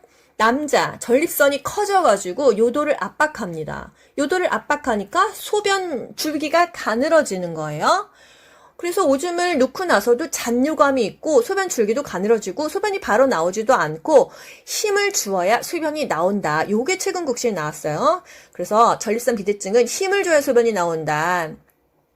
오줌에 놓고 나서도 뭔가 찝찝하니까 계속 화장실을 가야 되고 밤에 자주 깹니다. 근데 또 소변이 마려우면 참기가 힘들어요. 김방뇨다. 심하면 전립선을 절제하는 수술을 받습니다. 이게 왜 이렇게 되느냐? 결국은 노화에 따른 호르몬 불균형 때문이다 이거예요. 그래서 비뇨생식기계 질환은 여자는 질 분비물이 떨어진다, 저하된다, 윤활하지 못하다. 남자는 방광 용적이 감소하고 근력도 저하된다. 요실금은 내 의지가 아닌데 그냥 나오는 거라서 골반 근육 강화 운동, 케겔 운동하고 배뇨 훈련해야 되고 수분 섭취도 많이 해야 되고 변비도 예방해야 된다. 그리고 복압성 요실금은 비만 관리하고 살 빼야 된다는 거. 전립선 비대증 심하면 수술하지만 보통 노화에 따른 호르몬의 불균형이라는 거. 전립선 비대증의 증상은 배뇨 후에 잔뇨감, 오줌을 싸고 나서도 잔뇨감, 소변 줄기는 가늘어, 소변이 잘 안 나와, 힘줘야지 소변이 나와, 밤에 자주 깨, 그리고 소변이 마려우면 참기가 힘들다, 화장실 없으면 정말 고통스럽다. 이게 바로 비뇨생식기계 질환이 되겠어요. 노화에 따른 변화와 질환, 피부계 질환 알아볼게요. 피부계 질환에는 욕창, 피부 건조증, 대상포진, 옴, 어린이가 있습니다. 피부계는요, 피하 지방이 감소해서 기온에 민감해집니다. 지방이 없으니까 겨울에 엄청 춥고요, 여름엔 엄청 더워요. 피부가 얇아지고 표피가 얇아지니까 탄력성도 없고 쉽게 다쳐요. 입가와 뺨의 털은 증가하고 피하 지방이 감소한다. 털 사실 안 좋잖아요. 털은 생기고 피하 지방은 감소하니까 건조하죠. 또 손발톱은 두꺼워집니다. 그래서 자르려고 하면 뜨거운 물에 불려야 돼요. 탄력은 감소되고 멜라닌 세포가 감소하니까 흰머리가 나오는 거예요. 욕창의 4단계. 욕창은 1단계, 2단계, 3단계, 4단계로 나뉘어지는데요. 처음에 불그스름해지는 거는 1단계예요. 홍반이 있다. 물집이 나타난다. 수포가 나타난다 하면 2단계입니다. 괴사가 시작됐다 하면은 3단계고요. 뼈와 근육까지 깊이 괴사가 시작됐다 하면은 3단계로 보시면 되겠어요. 욕창을 예방하려면 도넛 빼게 할까요? 안 할까요? 안 해요. 왜? 오히려 혈액순환이 더 저하되니까요. 도넛 빼기는 치질 환자에게만 합니다. 욕창은 초기 대처가 중요한데요. 불구스름하게 홍반이 나타날 때 어떻게 해요? 미지근하게 찜질을 해줍니다. 미지근한 물수건으로 찜질한다. 미지근한 바람으로 건조시킨다. 30분 정도 햇볕을 쬐다. 맞아요. 근데 뭐 2시간 쬐다 안 돼요. 30분이 적당하다. 욕창 부위를 마사지하고 가볍게 톡톡톡톡 두들긴다. 왜 애기들 기저귀 갈 때 이렇게 습한 거 이렇게 톡톡톡톡 두들기듯이 욕창도 초반에는 이렇게 가볍게 두드립니다. 파스 절대 안 붙여요. 파스는 근육통에 붙이지 피부 질환에 붙이지 않잖아요. 2시간마다 체위 변경해준다. 누워있는 환자는 2시간마다, 앉아있거나 뭐 휠체어, 의자에 앉아있으면 1시간마다 오히려 압력을 더 받으니까요. 침대 시트에 주름을 팽팽하게 펴줘야 돼요. 그게 바로 압력이 이렇게 골고루 분포돼야 욕창이 안 생기기 때문이죠. 도넛 베개 안 합니다. 또 욕창 발생 위험이 많은 환자는요, 삐쩍 마른 환자예요. 영양 부족인 환자, 장기간 맨날 누워있는 환자, 체위 변경이 잘 안 되는 환자, 요실금, 변실금이 있어. 그러면 습하죠. 피부가 손상되겠죠. 미생물이 번식되니까 욕창이 잘 생긴다.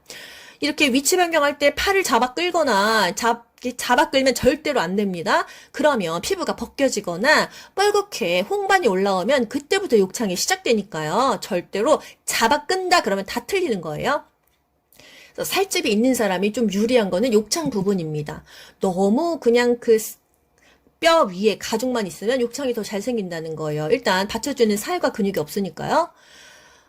불규칙한 체위 변경을 하면 욕창이 잘 생긴다는 거. 이음새가 없는 면 시트를 깔아줘야겠죠. 그런 이음새나 뭐 지퍼나 이렇게 튀어나온 부분에 또 살이 예민해져서 쓸리니까요. 도넛 빼기는 하지 않는다. 요거. 피부계는요, 입가와 뺨에 털이 생긴다. 피하 지방은 감소한다. 건조하니까 보습을 해줘라. 욕창의 4단계, 물집은 2단계. 깊이 괴사되는 거, 뼈와 근육까지는 4단계라는 거.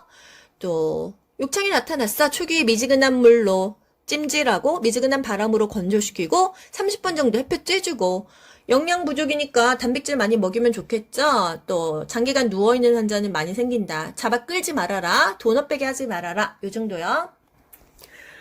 피부 건조증. 피부 외층이 건조해지며 거칠어지는 현상이다. 보습제를 충분히 발라라. 물기 마르기 전에 보습제 바르는 게 좋습니다. 대상포진 중요하죠. 대상포진이 뭐예요? 면역력이 떨어졌을 때 생기는데요. 수두 바이러스에 의해서 피부와 신경에 염증이 생기는 겁니다. 일단 면역력이 떨어지면 대상포진이 위험성이 높다는 거. 대상포진은 어떤 증상이 있어요? 타는 듯한 느낌. 요게 바로 자결감인데요. 요게 국가고시에 나왔어요. 타는 듯한 느낌, 자결감을 포함한 발진, 수포, 통증. 이게 바로 대상포진이라는 거. 대상포진 뭐 수도 바이러스에서 걸린다. 그리고 면역력이 떨어지면 생긴다. 자결감이 있다. 요게 이제 중요한 겁니다. 대상포진도 예방주사 맞으면 되겠죠. 옴은요 가장 중요한 게 동시에 치료한다 요거예요. 옴은 접촉한 사람은 그냥 증상이 없어도 증상 유무와 관계없이 동시에 치료한다 제일 중요하고요. 뜨거운 물로 10분에서 20분 세탁하고 말린 다음에도 3일 동안 안 사용합니다. 왜? 옴은요, 이 몸에서 떨어져도 3일 동안 악착같이 살아남아요. 그렇기 때문에 빨래하고 나서도 3일 지나서 그 세탁물을 써야 된다는 거. 세탁하기가 어려운 거 있을 수 있잖아요. 뭐 매트릭스 같은 거 이런 거는 3일 동안 햇볕에 널거나 고열의 다리미로 다리면서 이렇게 지져줍니다. 밤에 간지러워요. 뭐든지 밤에 간지럽습니다. 머리에 이 생기는 거죠. 살충 성분이 포함된 샴푸 제조를 치료합니다. 살충 성분? 몸에 안 좋은 거 아니야? 벌레 충이에요, 머리니는. 그렇기 때문에 살충 성분이 있는 걸로 머리를 감아줘야 된다. 뜨거운 물로 5분 이상 지져줘라. 뜨거운 물은 여기서 55도입니다. 55도 이상에서 5분 동안 노출한다. 555. 머리니는 555라는 거. 피부계 중요한 거요. 피부는 건조하니까 보습제 발라라. 대상포진은 면역력 떨어지면 생긴다. 자결감 타는 듯하게 찌릿찌릿 아프다. 대상포진. 옴은 동시에 치료한다. 3일 동안 살아있으니까 3일 후에 그 물건들을 쓴다는 거. 머리니 살충 성분이 포함된 샴푸 제제로 머리를 감아라. 뜨거운 물 55도 이상에서 5분 이상 노출시키면은 머리니가 죽는다. 555. 노화에 따른 변화와 질환, 신경계 질환 볼게요. 치매, 뇌졸중, 파킨슨 다 노인성 질환이죠? 신경계 질환이구나. 신경계는 정서 조절이 불안정하고 단기 기억은 감퇴하고 장기 기억은 유지된다. 이게 뇌신경이라는 얘기죠? 단기 기억은 감퇴. 오늘 일은 기억을 못하는데 10년 전, 20년 전 옛날 얘기는 또 기억을 한다는 거죠. 정말 치매가 그렇잖아요. 30년 전, 40년 전도 다 기억을 합니다. 그런데 어제 오늘 일은 오히려 기억을 못한다는 거. 일주일 전, 한 달 전은 기억을 못해요. 단기 기억은 감퇴한다. 요게 따끈따끈하게 최근 국시에 나왔고요. 치매는 초기, 중기, 말기에 따라서 이 또 특징이 있잖아요. 초기에는 대화 주제가 자주 바뀌어요. 물건이나 사람 이름 부르는 게 어렵고 이 단어가 생각이 안 납니다. 그 연예인 이름을 생각하려고 그래도 걔 그때 그 자살하는 걔 이름이 뭐였지? 걔 야구선수랑 결혼해서 걔 이러면은 최진실? 그러면 이런 식으로 이게 이름이 기억이 안 나는 거예요. 이게 바로 초기라고 할 수가 있죠. 대상자가 응답할 충분한 시간을 줘야 된다. 단기 기억력이 좋아야 된다. 중기는요. 이제 대화 중에 말이 잘 끊깁니다. 이 기억이 잘 안 나니까요. 그래서 대상자에게 친숙한 물건을 잘 활용한다. 이 물건에 이제 이름표를 붙여줍니다. 이제 많이 진행이 됐기 때문에 TV, 전자레인지, 세탁기 이런 거 이름도 잘 안 떠올릴 수 있다는 거예요. 이름표를 부착한다 하면은 중기가 되겠고요. 말기는요. 그나마도 생각도 안 나고 말할 수 있는 게 없기 때문에 말을 안 해요. 무언증에 걸린다. 그래서 상대가 하는 말, 식사하셨어요? 그러면, 응, 먹었어요. 이 말을 못해서, 식사하셨어요? 똑같이 따라한다는 거죠. 너무 슬프죠. 앵무새처럼 그대로 따라한다. 이게 바로 말기의 증상이라는 거예요. 뇌졸중, 증 아니고 중인데요. 뇌졸중 여러분 많이 알고 계시죠? 주변에 또 뇌졸중 때문에 중풍 때문에 마비 오신 분들도 많이 있으실 거예요. 그래서 지금 요양보호사 따시는 분들이 가족 요양하시는 분들은 집에 사실 부모님이나 시부모님 또는 배우자가 치매나 뇌졸중, 파킨슨 정말 많잖아요. 이제 치매랑 뇌졸중이 가장 많은 걸로 알고 있는데요. 일단 뇌졸중은요. 초반에 어떤 증상이 있냐면 갑자기 말이 잘 안 나옵니다. 네, 그리고 똑바로 걸어보라고 했을 때 비틀비틀 걸어요. 팔을 올려보라고 했을 때 이게 왼쪽 오른쪽에 밸런스가 안 맞아요. 그랬을 때는 빨리 119를 타고 뇌졸중 전조 증상이 있는 것 같다 얘기를 하면 이게 골든타임이 있거든요. 그래서 119 직원들이 막 여기저기 병원을 알아보면서 이게 뇌졸중 대상자 빨리 받을 수 있는 병원으로 안내를 해줍니다. 그래서 뇌졸중은 다른 질환과 다르게 기다리지 않고 웬만하면 빨리 봐줍니다. 이게 골든타임을 놓치게 되면은요, 후유증이 어마어마해요. 초반에 빨리 알고 가서 적절한 치료를 받거나 혈전 녹이는 약 같은 거 처방받고 이러면 많이 좋아지는데 이 초반에 골든타임이 4시간 정도라고 합니다.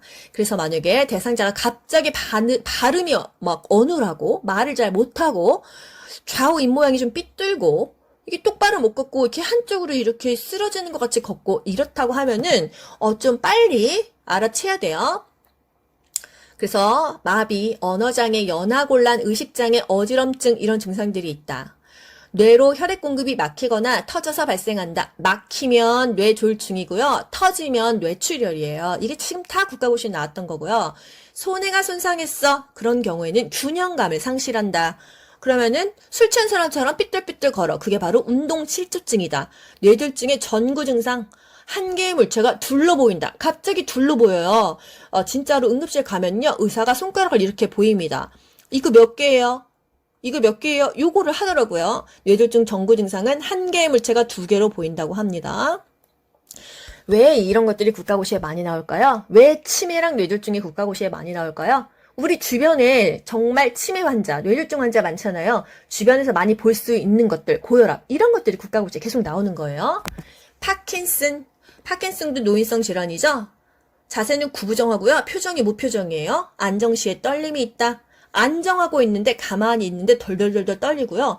차라리 뭔가 목적성 있는 행동을 할 때는 덜 떨린다는 거예요. 희한하지 않나요?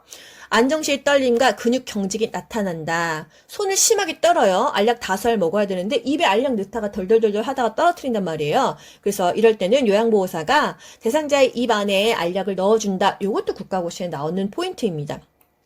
그래서 신경계는 치매, 뇌졸중, 파킨슨이 있다. 치매는 이 초기, 중기, 말기 단계가 있다.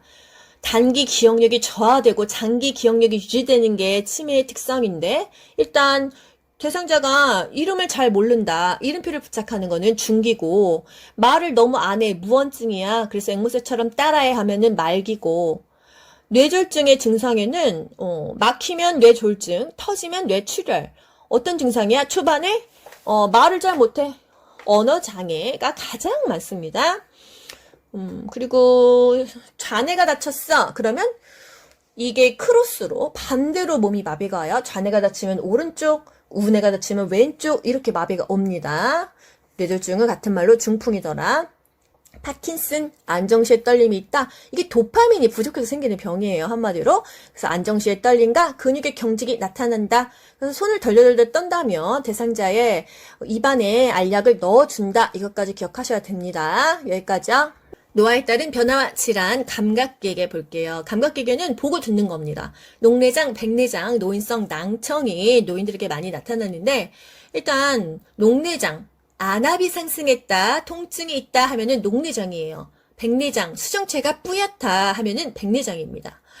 여기서 조금 더 문제가 어렵게 나오면은 안압이 상승해서 시신경이 손상돼서 시력이 점차 약해진다 하면은 녹내장이에요. 그리고 뿌옇게 혼탁한 각막, 그냥 뿌옇다, 수정체가 혼탁하다 하면은 백내장인데요. 각막이 뿌옇다 하면은 녹내장이에요. 그래서 녹각 기억하셔야 돼요. 각막이 뿌연 거는 녹내장입니다. 아프다, 안압이 있다 하면은 녹내장이에요. 아시겠죠? 무거운 물건 드는 것을 피한다. 요게 국가고시 나왔습니다. 왜 무거운 걸 피할까요? 여러분, 무거운 물건 들어보세요. 갑자기 압력이 딱 상승되면서 눈에 힘 팍 가서 진짜 핏줄 서지 않나요? 무거운 거 들면은 압력이 상승하니까 녹내장일 때는 무거운 거 들지 않는다 이 얘기예요. 백내장은 수정체가 혼탁하다. 동공의 백색 혼탁, 불빛 주위에 무지개가 보인다. 밤과 밝은 눈빛에서의 눈부심이 있다. 요게 다 백내장에 대한 멘트입니다. 그냥 뿌옇다 이런 얘기가 다 백내장이고요. 압력이 있다, 안압이 상승한다, 아프다, 그러면 다 녹내장인데 단 하나, 뿌옇긴 뿌얀데 각막이 뿌옇다 하면은 녹내장이에요. 녹각 요것만 기억하시면 되겠죠? 노인성 낭청, 귀가 안 들립니다. 왜? 노화에 따른 고막이나 뇌이가 퇴행성 변화에 의해서 청력이 감소된다. 늙어서 귀가 안 들린다는 거죠. 귀가 안 들리면 어떻게 해요? 눈을 보면서 정면에서 얘기하고요. 눈짓으로 신호주고 입을 좀 크게 벌리면서 발음을 정확하게 해라 이거예요. 대상자가 보청기를 착용을 했다면 잘 들리게 하려면 보청기에 입력과 출력 버튼이 있는데 입력은 크게 하고 출력은 낮게 합니다. 입력은 크게, 입력을 크게 해야 잘 들린다. 요것도 이제 항상 나오죠. 감격기계는 녹내장, 백내장, 노인성 난청이 있다. 녹내장은 안압이 상승한다. 그리고 통증이 있다. 이거고요. 안압이 상승하니까 무거운 거 들지 말아라. 그리고 뿌옇게 혼탁한 각막, 녹각 요거 하나만 기억하시고 백내장은 다 뿌옇다. 수정체가 혼탁하다. 동공이 백색 혼탁이다. 불빛 주위에 무지개가 있다. 눈부시다. 이런 거. 노인성 낭청, 입력을 크게 해라. 정면에서 얘기해라. 요 정도입니다. 노화에 따른 변화와 질환, 내분비계. 내분비계 질환에는 당뇨병이 하나가 있습니다. 내분비계의 특성, 공복 시에 혈당이 상승한다. 포도당 대사 능력이 감소한다. 인슐린에 대한 민감성이 감소한다. 포도당 대사 능력이 감소한다는 거는 포도당을 배설을 못한다. 그러면은 혈당이 올라간다는 얘기죠. 인슐린은 혈당을 내려주는 호르몬으로 췌장에서 나온다고 했는데 인슐린에 대한 민감성이 감소한다는 거는 인슐린에 대해서 민감하지 못하다. 그러면 인슐린이 부족하다. 이런 얘기라고 생각할 수 있어요. 인슐린에 대한 민감성이 감소한다. 아까 노인성 질환은 약물에 대한 민감성은 증가했어요. 그런데 이 자체적으로 몸에서 나오는 인슐린에 대한 민감성은 감소한다는 거. 또 당뇨병은 뭐예요? 결국 피가 끈적끈적한 겁니다. 피에 당이 많은 게 당뇨라고 생각하시면 돼요. 인슐린이 제대로 공급되지 못해서 소변에 당이 섞여 나오는 질환이다. 다음 다식 다갈 다뇨의 증상이 있다. 많이 먹고 많이 쌉니다. 밥을 먹고 나서 언제 운동을 해야 되냐? 식사 후에 30분이나 1시간 후에 혈당이 쫙 올라가기 때문에 그때 혈당이 올라갈 때 운동을 하는 것이 좋다는 거예요. 당뇨병은 부작용으로 발기부전이 옵니다. 혈액이 끈적끈적해서 혈액순환이 잘 안 되기 때문에 이 손끝 발끝까지 혈액순환도 안 돼서 발 관리도 잘해야 되지만 발기가 안 돼요. 결국은 발기는 혈액순환과 관련이 돼 있기 때문이죠. 발톱은 일자로 잘라라. 발 관리를 잘해야 됩니다. 다치면 상처 회복도 안 될 뿐더러 혹시라도 다쳐서 감염이 되면 나중에 발을 자를 수도 있어요. 그래서 당뇨발이라고도 하잖아요. 발톱을 왜 일자로 자를까요? 동그랗게 자르면 그 안에 파고들어서 균이 들어갈 수도 있으니까 일자로 잘라주고 손톱은 둥글게 잘라도 괜찮다 이거예요. 당뇨병은 저혈당에 주의해야 됩니다. 저혈당에 부작용이 많기 때문에 저혈당 오면 쇼크가 와요. 그래서 굉장히 중요하다. 그래서 당뇨 걸린 사람은 항상 가방 안에 사탕이나 뭐 이렇게 당을 올릴 수 있는 오렌지 주스 필요하고요. 대상자가 당뇨병으로 갑자기 저혈당 쇼크가 왔어. 그러면 의식이 있다면 오렌지 주스 먹이고 의식이 없으면 입안에 뭐를 넣으면 안 되고요. 119 빨리 불러야 됩니다. 당뇨병 대상자가 운동을 하려면 어떻게 해야 되냐? 일단 밥 먹고 30분이나 1시간 뒤에 운동을 하는데 30분 이상 운동하고 주 5회는 꾸준히 해라. 당뇨는 원래 식이요법이 굉장히 중요해요. 무리한 운동을 삼가하고 저혈당에 대비하고 혈당 수치가 300이면은 혈당을 조절하고 운동해야지 운동으로 혈당 조절하려고 안 된다는 거. 약은 의사 처방에 따라서 먹는다. 당뇨병이 식이요법이 중요하다고 했잖아요. 당이 서서히 올라가는 음식을 위주로 먹어야 돼요. 그래서 뭐 밀가루 음식, 떡 이런 거, 쌀밥 이런 거 안 먹고 잡곡밥, 생과일, 생채소 중요합니다. 그래서 단순 당질은 당이 갑자기 확 올라가는 음식들 이런 거 피해야 되고 복합 당질, 당이 서서히 올라가는 그런 음식을 먹어야 된다는 거예요. 당이 갑자기 확 올라가는 거 먹으면 몸에서 그 당을 낮추기 위해서 이게 밸런스가 깨지겠죠? 당뇨가 진짜 많이 옵니다. 당뇨가 오면은 또 합병증으로 고혈압이나 고지혈증도 와요. 그렇게 되면 먹는 약이 많아지니까 삶의 질이 떨어지겠죠. 간에서 해독을 하는데 간도 좀 상할 거고 신장에서 배설을 하는데 신장도 많이 상할 거예요. 그래서 항상 건강을 위해서 미리미리 조심해야 되고 걸렸다고 하면 식이요법하고 운동도 잘하고 음식 조절도 해야겠죠. 노화에 따른 변화와 질환, 마지막으로 심리 정신계 질환이에요. 심리적으로 우울증이 생깁니다. 정신적으로 선망이 와요. 우울증은 노인에게 흔히 발병되지만은 이게 우울증인지 뭐 그냥 의기소침해서 그런 건지 스스로 자각하기가 어려워서 나 우울증인 것 같아요 하고 병원 가는 경우 거의 없지 않습니까? 우울증의 요인, 질병, 수술 등의 신체적인 원인도 있고 우울증의 증상, 과도한 수면, 식욕 변화, 불안, 초조, 무기력, 두통, 소화불량 어떻게 치료해요? 일단 우울증은 자살 위험이 증가합니다. 우리가 아는 연예인들 우울증으로 자살하는 사람들 정말 많잖아요. 햇볕도 받아야 되고 규칙적으로 운동해야 되죠. 밥도 잘 먹어야겠죠.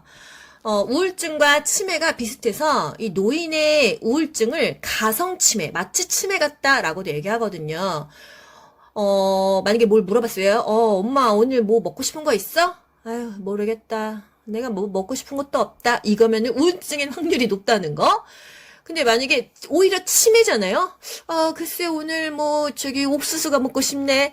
차라리 질문에 대해서 근사치에 대답을 하는 건 치매라는 거. 그래서 우울증이 더 상태가 안 좋다. 아이고 모르겠다. 의욕도 없고 대답하려고도 안 하고 말이 없어지는 게 우울증이고요. 오히려 질문에 대해서 근사치에 대답을 하려는 게 치매라는 거. 요 부분도 비교해서 국가고시에 또 나왔었으니까 제가 짚어드린 거예요. 선망. 의식장애로 인해서 인지기능 장애의 정신병적인 증상이 급격하게 발생해서 진압력 장애를 보인다. 급격하다 하면은 선망이고요. 서서히 진행된다 하면은 우울증으로 보셔도 돼요. 아까 이제 말씀드렸듯이 전신마취 수술을 하고 났을 때 급격하게 선망이 오는 경우가 있어요. 이 마취에서 깨어나면서 너무 몸에 무리가 가가지고 갑자기 의식이 없습니다. 사람도 못 알아보고 누가 자기를 공격한다 하고 밤에 잠도 못 자고 이제 굉장히 며칠 동안 급격하게 상태가 안 좋아지기도 합니다. 또 요게 며칠 지나면 좋아지기도 해요. 완전히 좋아지거나 조금 호전되는 경우가 있어요. 선망은 증상이 갑자기 나타난다. 그래서 급성 질환하면은 선망으로 연결하시고요. 주의력이 감퇴되고 편집 망상, 정서 불안정, 진압력 장애, 생체 변화가 굉장히 심하다. 선망 있는 대상자에게는 가족 사진, 달력, 시계를 가까이 둔다. 뭔가 익숙한 것을 주변에 둬야 된다. 이거예요. 이게 이제 또 최근 국가고시에 따끈따끈하게 나왔었다는 거. 선망은 갑자기 진행된다. 급성이다. 집중력이 떨어진다. 의식장애가 있고 수면이 매우 불규칙하다. 밤에도 잠을 안 자고 낮인지 밤인지도 모른다는 거. 그래서 심리정신계는요. 우울증은 일단 자살 위험이 있기 때문에 이제 치료를 좀 적극적으로 받아야겠죠. 말을 거의 안 합니다. 그러면 우울증인 경우가 있고요. 선망은 급격하게 나타난다. 치매, 우울증, 선망 비교하실 수 있겠나요? 급격하다 하면은 선망이에요. 2장 요양보호 관련 기초 지식 마지막 파트입니다. 노인의 건강 증진 및 질병 예방에서 2문제 정도가 출제되고 있어요. 어떤 파트를 물어보죠? 노인의 영양, 운동, 수면, 성생활, 약물의 사용, 금연과 적정 음주, 예방접종, 계절별 안전 수칙에서 한 2문제, 3문제가 출제되고 있습니다. 영양은요, 미각과 후각이 저하된다. 단짠을 못 느낀다고 했잖아요. 단맛, 짠맛을 못 느끼니까 소금, 설탕을 엄청나게 많이 넣겠죠. 음식을 짜게 먹으면 고혈압에 걸린다. 심장병이 유발될 수가 있다.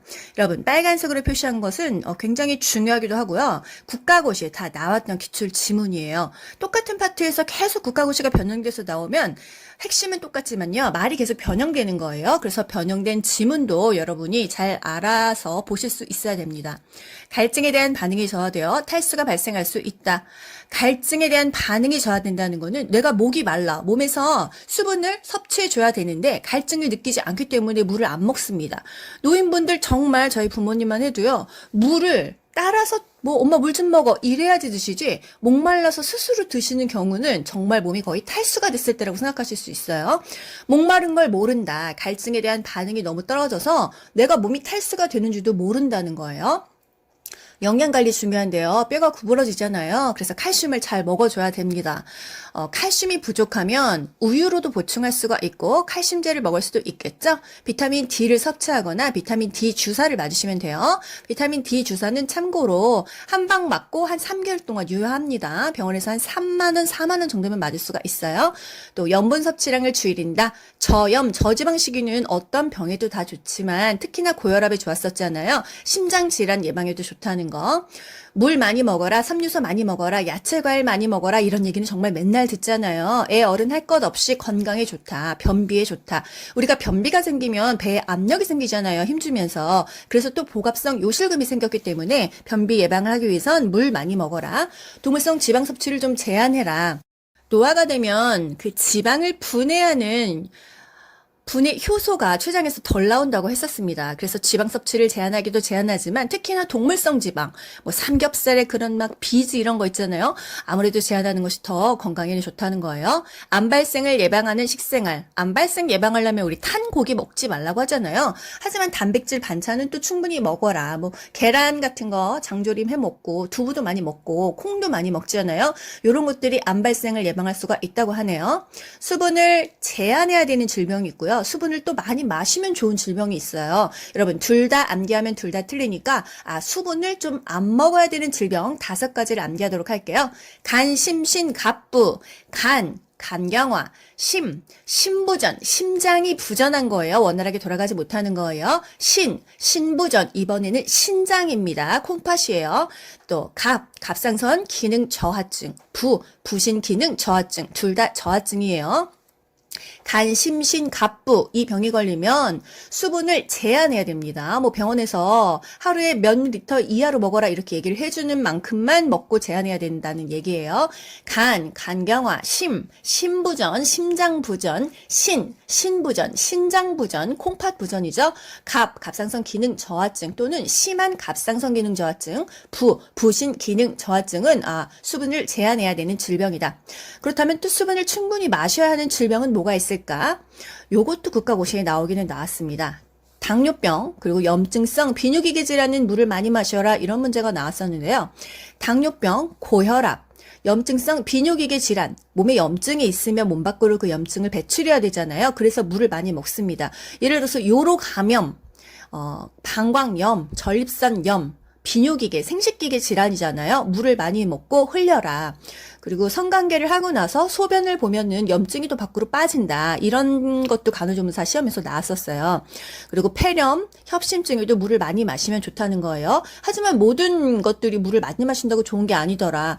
물을 제한해야 되는 질병이 뭐라고요? 간, 신, 갑, 부. 운동 파트를 보도록 할게요. 운동을 하는데 문제가 생깁니다. 왜? 폐하량이 너무 줄어서 숨이 차요. 사실 저도요, 코로나 이후로 마스크 끼고 또 운동을 예전보다 많이 활동을 하지 않기 때문에 조금만 걸어도 쉽게 숨이 차더라고요. 숨이 차니까 운동하기가 더 두려워지는 것도 있고요. 심리적으로 낙상에 대한 두려움 때문에 노인이 운동을 기피한다. 요거는 굉장히 중요합니다. 운동 파트에서 정말 국가고시에 자주 나오는 지문이에요. 심리적으로 넘어질까봐, 다칠까봐 두려워서 운동을 안 한다. 친구가 연락이 옵니다. 야, 등산 갈래? 예전 젊었을 때는 등산을 가려고 했을 때 뭐 귀찮아서 안 간다. 아니면은 뭐 가서 뭐 재밌게 놀고 와야지 운동도 하고 이런 생각이 들지만 나이 먹어서는 넘어지면 어떡하나. 이 무릎에 연골 나가면 어떡하나. 이런 걱정과 두려움이 생기기 때문에 운동을 기피한다는 거죠. 또 젊었을 때는 줄넘기 이런 것도 굉장히 과감하게 했지만 나이 먹고는 관절도 그렇고 이제 줄넘기나 무슨 배드민턴, 테니스 이런 운동에 대해서 내가 다칠까봐 굉장히 두렵다. 그래서 낙상에 대한 두려움 때문에 운동이 어렵다. 요건 좀 중요하고요. 또 자극에 대한 반응이 줄어들고 균형이나 조절 능력이 떨어져서 잘 넘어진다. 이게 뭔가 아차 하는 순간에 예전에는 이렇게 막 아차차차 해서 일어나는데 이제는 그냥 넘어진다는 거예요. 뭘 붙잡지를 못해요. 자극에 대한 반응도 줄어듭니다. 굉장히 둔해진다는 얘기예요. 그렇다면 어떻게 해야 되는가? 운동을 하긴 해야 되는데요. 일단 컨디션이 좋게 운동을 해야 돼요. 시원하고 바람이 잘 통하고 땀을 흡수하는 옷을 입고 운동한다. 기능성 운동복을 입고 운동을 하는 게 좋다. 그리고 10분 이상 준비 운동을 한다. 몸을 좀 스트레칭을 해주고 삐거나 다치거나 넘어지지 않도록 조금 준비를 해줘야 근육 손상을 방지한다. 보통 갑자기 운동하게 되면은 많이 삐잖아요. 예, 염좌가 생깁니다. 준비 운동도 해야 되고요. 마무리 운동으로 좀 릴렉스 해줘야 돼요. 중간중간에 너무 힘들면 충분히 휴식 시간을 갖습니다. 물도 좀 마시고요. 숨도 고르고 앉았다가 가고 그렇게 해야 돼요. 개인의 신체 능력에 맞는 운동을 한다. 내가 무조건 마음만 먹었다고 그냥 내 체력 생각도 안 하고 평소에 10분도 걷지도 않던 사람이 갑자기 막 3시간씩 등산 가고 이러면은 안 된다. 요런 기본적인 것들이 다 국가고시에 계속 나오고 있습니다. 뭐든지요. 스텝 바이 스텝으로 저강도에서 시작해서 점점 강도를 올려주는 거예요. 또 빠르게 방향을 바꾸는 운동이나 동작은 젊었을 땐 괜찮은데 나이 먹고는 좀 부적합합니다. 탁구, 배드민턴, 테니스 굉장히 민첩하게 움직여야 되잖아요. 자극에 대한 반응을 빨리빨리 해줘야 되는데 다칠 수가 있습니다. 안전하게 운동하려면 복용 약물을 확인하는 운동한다. 예를 들어서 당뇨 환자예요. 너무 과하게 운동을 하게 되면 저혈당이 올 수 있겠죠. 복용 약물을 확인한 후 운동을 합니다. 어떤 질병이든지 운동을 하지 말아라 하는 건 없어요. 하지만 먹는 약을 잘 살펴보고 운동해라. 천식 환자라면 그거 흡입기 미리 흡입해서 기간제 확장해놓고 운동해라. 어쨌든 운동은 하는데 조심조심하라 이거죠. 운동 방법도 개인의 신체 능력에 맞게 운동을 합니다. 합니다. 편말 환자라고 한다면은 걷기가 가장 좋겠죠? 노인이 운동을 꺼리는 신체적인 변화, 심리적으로는 다칠까봐 낙상에 대한 두려움 때문에 또 신체적으로는 내가 빨리빨리 반응하지 못하니까 자극에 대한 반응 감소 때문에 아무래도 좀 꺼리게 된다. 본인이 못하는 건 하기 싫잖아요. 자꾸 자기가 못하니까 두려워집니다. 꺼리게 돼요. 운동을 어렵게 하는 노인의 신체 기능 변화, 요게 또 최근국 시에 나왔는데요. 균형 능력 부족하다, 조정 능력이 부족하다, 균형 및 조정 능력이 감소되기 때문에 운동이 어렵다 이 얘기예요. 안정 시 심박동수로 돌아올 때까지 마무리 운동을 한다. 아까 준비 운동도 필요하지만 마무리 운동도 필요한다고 했어요. 숨을 좀 골아라. 그 심박동수가 정상으로 돌아올 때까지 운동을 해라. 이런 것들이 말을 조금씩 바꿔가면서 계속 기출로 나오고 있다는 얘기예요. 네, 수면 문제 볼게요. 잠이 보약이다 이런 말이 있죠. 잘 자야 됩니다. 뭐 잘 자고 잘 먹고 이게 가장 건강한 건데요. 노인의 수면에 문제가 있어요. 푹 자지를 못합니다. 이 수면의 질이 떨어진다고 하는데요. 자꾸 깨기 때문이에요. 예민해서 깨기도 하고요. 뭐 화장실에 가고 싶다거나 방광 용적이 적어지니까요. 또 어디가 아파서 깨기도 하잖아요. 아이고 허리야, 아이고 무릎이야 이러면서 깹니다. 그래서 수면 중에 자주 깬다. 이게 노인의 수면 문제에서 굉장히 중요하고 기출 문제에서도 많이 나왔었어요. 그렇다면 어떻게 푹 잘 수 있을까? 기상과 취침 시간을 일정하게 유지한다. 일어나는 시간, 자는 시간을 규칙적으로 하면 아무래도 더 잠이 잘 온다는 거. 카페인을 특히나 저녁에는 먹지 말아야 푹 잘 수가 있다. 금연한다. 저녁에 과식하지 않는다. 과식을 하면 자면서 계속 위가 소화를 하려고 움직이니까 푹 자지를 못합니다. 너무 늦게까지 지나치게 집중하는 일을 하면은 숙면이 어렵다. 텔레비전을 본다든지 뭔가 이렇게 집중을 하고 있다고 하면은 뇌가 각성이 돼서 잠이 안 온다고 하고요. 너무 배고프면 솔직히 잠 안 오잖아요. 그럴 때는 과식은 하지 말라고 했으니까 따뜻한 우유 한 잔 정도 마신다. 요게 또 국가고시에 많이 나왔었고요. 매일 규칙적으로 적절하게 운동을 하면 혈액순환도 잘 되고 또 저녁에 약간 피곤해지니까 잠도 잘 온다는 거예요. 낮에 피곤하더라도 낮잠을 자면 또 밤에 잠이 안 오잖아요. 밤에 잠이 안 오면 또 낮에 또 해롱해롱해서 낮잠을 자잖아요. 그럼 악순환이에요. 밤잠을 설치니까 낮 시간에는 낮잠을 줄이고 이왕이면 좀 움직여줘라. 카페인 먹지 말아라. 요 정도가 중요한 것이 되겠습니다. 수면은요. 한마디로 푹 자지 못하고 자주 깨니까 푹 잘 수 있도록 카페인 먹지 말고 과식하지 말고 밤에 너무 집중하지 말고 배고프면 따뜻한 우유 마셔서 약간 배고픔을 달래주고 규칙적으로 운동하고 정해진 시간에 일어나고 정해진 시간에 자고 낮잠 절대 자지 말아라. 이게 중요합니다. 네, 성생활. 노인들도 성생활을 합니다. 당뇨병에 있는 노인은 발기부전을 경험할 수 있다. 노인이 아니더라도요, 당뇨병이 있는 40, 50대도 발기부전을 경험하는 환자들이 많이 있어요. 당뇨병 하면은 발기부전하고 연결해 보시고요. 요것도 국가고시에 자주 나왔습니다. 또, 당뇨인지 모르고 그냥 지내다가, 발기가 좀 안 됐어. 그렇게 몇 년 있다가 또 당뇨를 발견하시는 분들도 있어요. 그래서 만약에 지금 영상을 보시는 분들 중에, 내가 발기부전이 있다 하면은 남자분들은 심각하게 생각하지 않는 경우가 많다고 합니다. 비뇨기과도 안 간대요. 그런데 혹시 내가 다른 질환 때문에 발기부전이 있는 것은 아닐까 한번 되짚어 보시면 좋겠어요. 이상 신호가 있을 때는 병원을 가보라. 또 성기능에 영향을 주지 않는 수술들이 있습니다. 자궁을 적출한다든지 유방을 절제한다든지 전립선을 절제했을 때 뭔가 성기능에 영향을 주지 않을까? 이런 생각이 솔직히 들잖아요.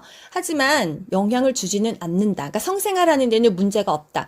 자궁 적출했다고 유방 잘랐다고 전립선 절제했다고 성기능에는 문제가 없다. 섹스는 할 수 있다 이 얘기고요. 이게 국가고시에 한 3번 이상 나왔다는 거. 또 전립선 절제술을 하면 발기가 안 될 수도 있겠다. 솔직히 이렇게 생각할 수 있잖아요. 하지만 발기는 잘 된다. 당뇨병만 발기부전과 관련이 있지 전립선 절제술은 발기하는 데는 문제가 없다는 거예요. 성생활 관리, 노인이 되면 왜 예전에 무슨 영화도 있지 않았어요? 죽어도 좋아? 노인이 돼도 다 성생활을 하더라. 성적 욕구나 성적인 표현은 인간의 기본 욕구이다. 부끄러운 게 아닙니다. 인간의 기본 욕구라는 것을 인지해야 되는 거예요. 노인의 건강 증진 및 질병 예방에서 약물 사용에 대해서 볼게요. 보통 노인이 되면요. 먹고 있는 약이 몇 가지씩 됩니다. 최소 하나는 되잖아요. 신장으로 가는 혈류량 감소로 약물이 축적되어 약물 중독 위험이 증가한다. 간에서 해독을 하고 신장으로 배설이 됩니다. 근데 신장으로 가는 혈류량이 감소해요. 혈액순환이 안 돼요. 그래서 몸 밖으로 빠져나가지 못해서 약물이 몸 안에 쌓여 있어요. 그래서 약물 중독 위험이 증가한다. 또 최근 국시에는 노인에게 약물 중독 위험을 높이는 신체적인 변화는 혈류량이 감소하기 때문이다. 이런 게 나왔어요. 신장에서 혈류량이 감소하니까 배설을 제대로 못해서 약물 중독 위험이 증가한다. 그래서 신장 기능이 굉장히 중요하다는 거. 신장 기능이 배설 기능에 굉장히 중요합니다. 약물 사용은요. 뭐든지 의사랑 상담을 해야 됩니다. 그리고 다른 사람에게 처방된 약, 감기약을 만약에 동생이 받았어.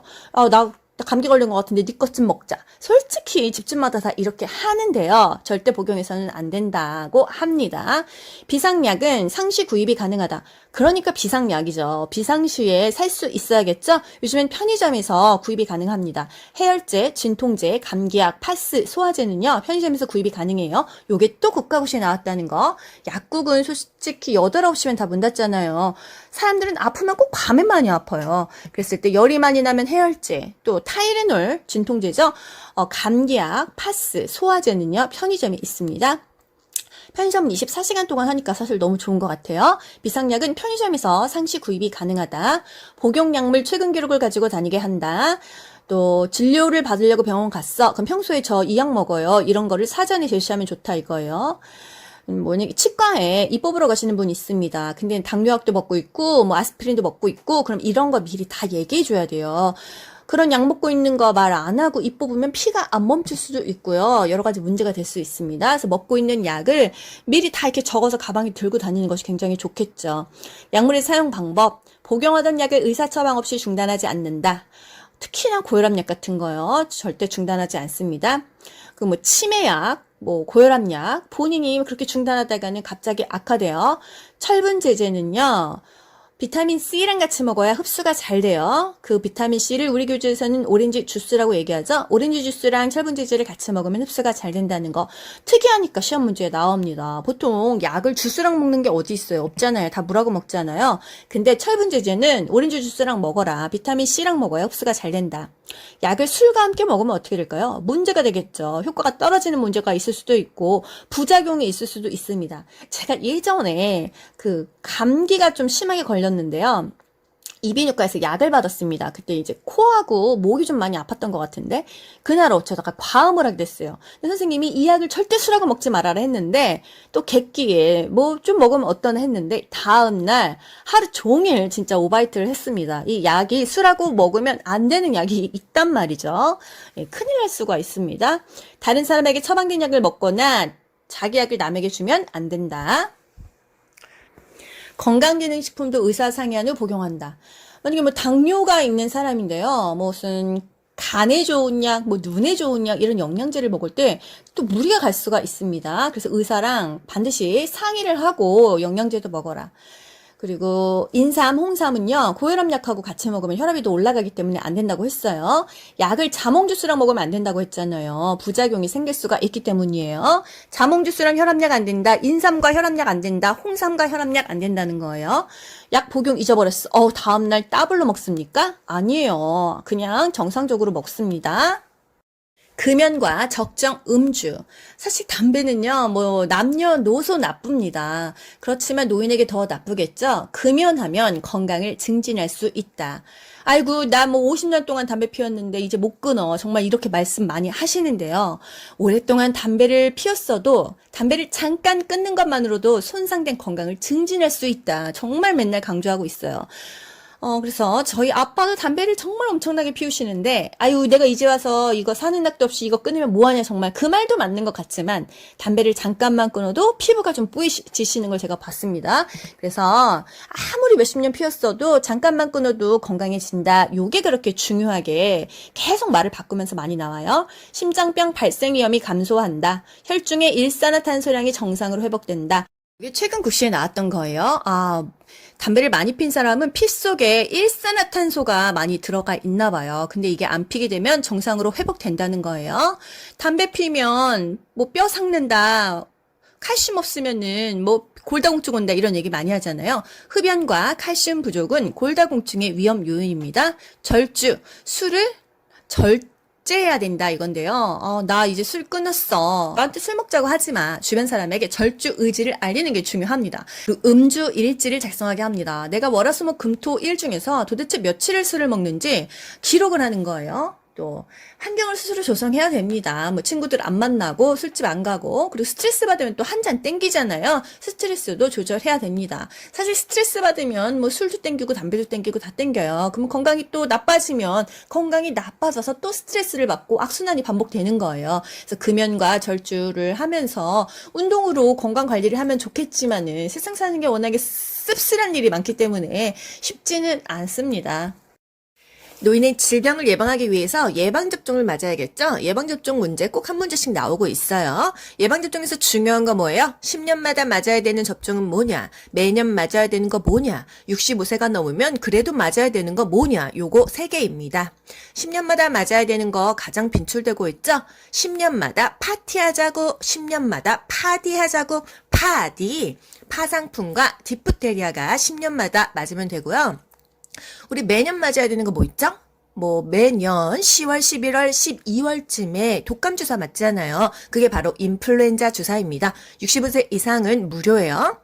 또 65세가 넘었다면 면역력 때문에 한 번쯤 맞아야 되는 주사가 뭐냐 하면은 폐렴 구균 주사와 대상 포진 주사가 되겠습니다. 폐렴 그리고 대상 포진은 65세 넘었으면 그냥 필수적으로 맞아라. 매년 독감 주사 맞아라. 10년마다 파디, 파상풍과 디프테리아 맞아라. 65세 노인이 파상풍을 맞았어요. 그럼 또 몇 살에 맞아야 되겠죠? 75세, 85세 이렇게 10년마다 맞으면 되는 거예요. 노인의 건강 증진 및 질병 예방에서 마지막으로 계절별 생활 안전 수칙. 노인들이 가장 좀 위험할 때가 여름, 겨울입니다. 왜? 여름엔 더워서, 겨울엔 추워서요. 더울 때는 탈수로 쓰러지고, 겨울에는 또 뇌졸중이 위험합니다. 여름에요, 중요한 거 뭐가 있어요? 국가고시에서? 시원하게 해줘야 되는 거예요. 물은 평소보다 자주 마시도록 한다. 헐렁한 옷차림에 챙이 넓은 모자와 물을 휴대한다. 수분 보충을 계속 해줘야 돼요. 왜? 본인이 갈증을 못 느낀다고 했잖아요. 그래서 옷도 시원하게 입고 책 넓은 모자로 햇빛도 가리고 물 수시로 먹어줘라. 시원한 장소에서 쉬고 시원한 물이나 음료를 좀 천천히 마셔준다. 밖에 나갔는데 현기증 나 그럼 시원한 뭐 은행에 들어간다던가 편의점 가서 물 하나 사 먹던지 해야겠습니다. 겨울에는 정말 조심해야 될 게 뇌졸중입니다. 뇌졸중은요, 이제 뭐 집 안에 따뜻하게 있다가 밖으로 나갔을 때 갑자기 혈관이 쪼여지면서 생겨요. 그래서 실외 운동 가급적 겨울에는 삼가하고 실내에서 운동을 해라. 그리고 운동 시간이 막 너무 아침이나 저녁은 춥잖아요. 낮에 햇빛 쬐 때 해라. 그리고 갑자기 찬 곳으로 나가면 정말 뇌졸중이 옵니다. 또 찬 곳에 나갈 때는 무장을 해라. 모자를 쓰던지 목도리를 두르던지 방한복을 입던지 마스크로 뭐 장갑도 끼고 이렇게 따뜻하게 하고 나가라. 기온차가 심하게 되면은 혈액이 갑자기 쫙 수축이 되면서 혈관이 수축이 되면서 뇌졸중이나 뭐 뇌출혈이 생길 수가 있어요. 그래서 겨울에 특히 노인들은 조심해야 된다. 여름에는 뭐 이렇게 쓰러지지 않도록 조심하고 탈수되지 않도록 조심해라. 이 정도가 되겠습니다. 노인의 건강 증진에서 중요한 거 다시 한번 짚어드릴게요. 미각과 후각이 저하되니까 이제 음식을 되게 짜게 만들면 고혈압이 생길 수가 있다. 칼슘이 부족하면 비타민 D를 먹어라. 골다공증이 생길 수가 있다. 저염, 저지방으로 먹어라. 또 수분을 제한해야 되는 질병은 간, 심신, 갑부, 간경화, 신부전, 또 갑상선 기능 저하증, 부신 기능 저하증이 있더라.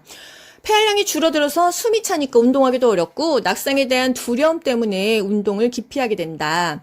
운동을 하려면 10분 이상 준비 운동을 하고 마무리 운동도 하고 중간중간에 충분히 휴식도 갖고 수분 보충도 하고 해야 된다. 개인의 신체 능력에 맞게 운동한다.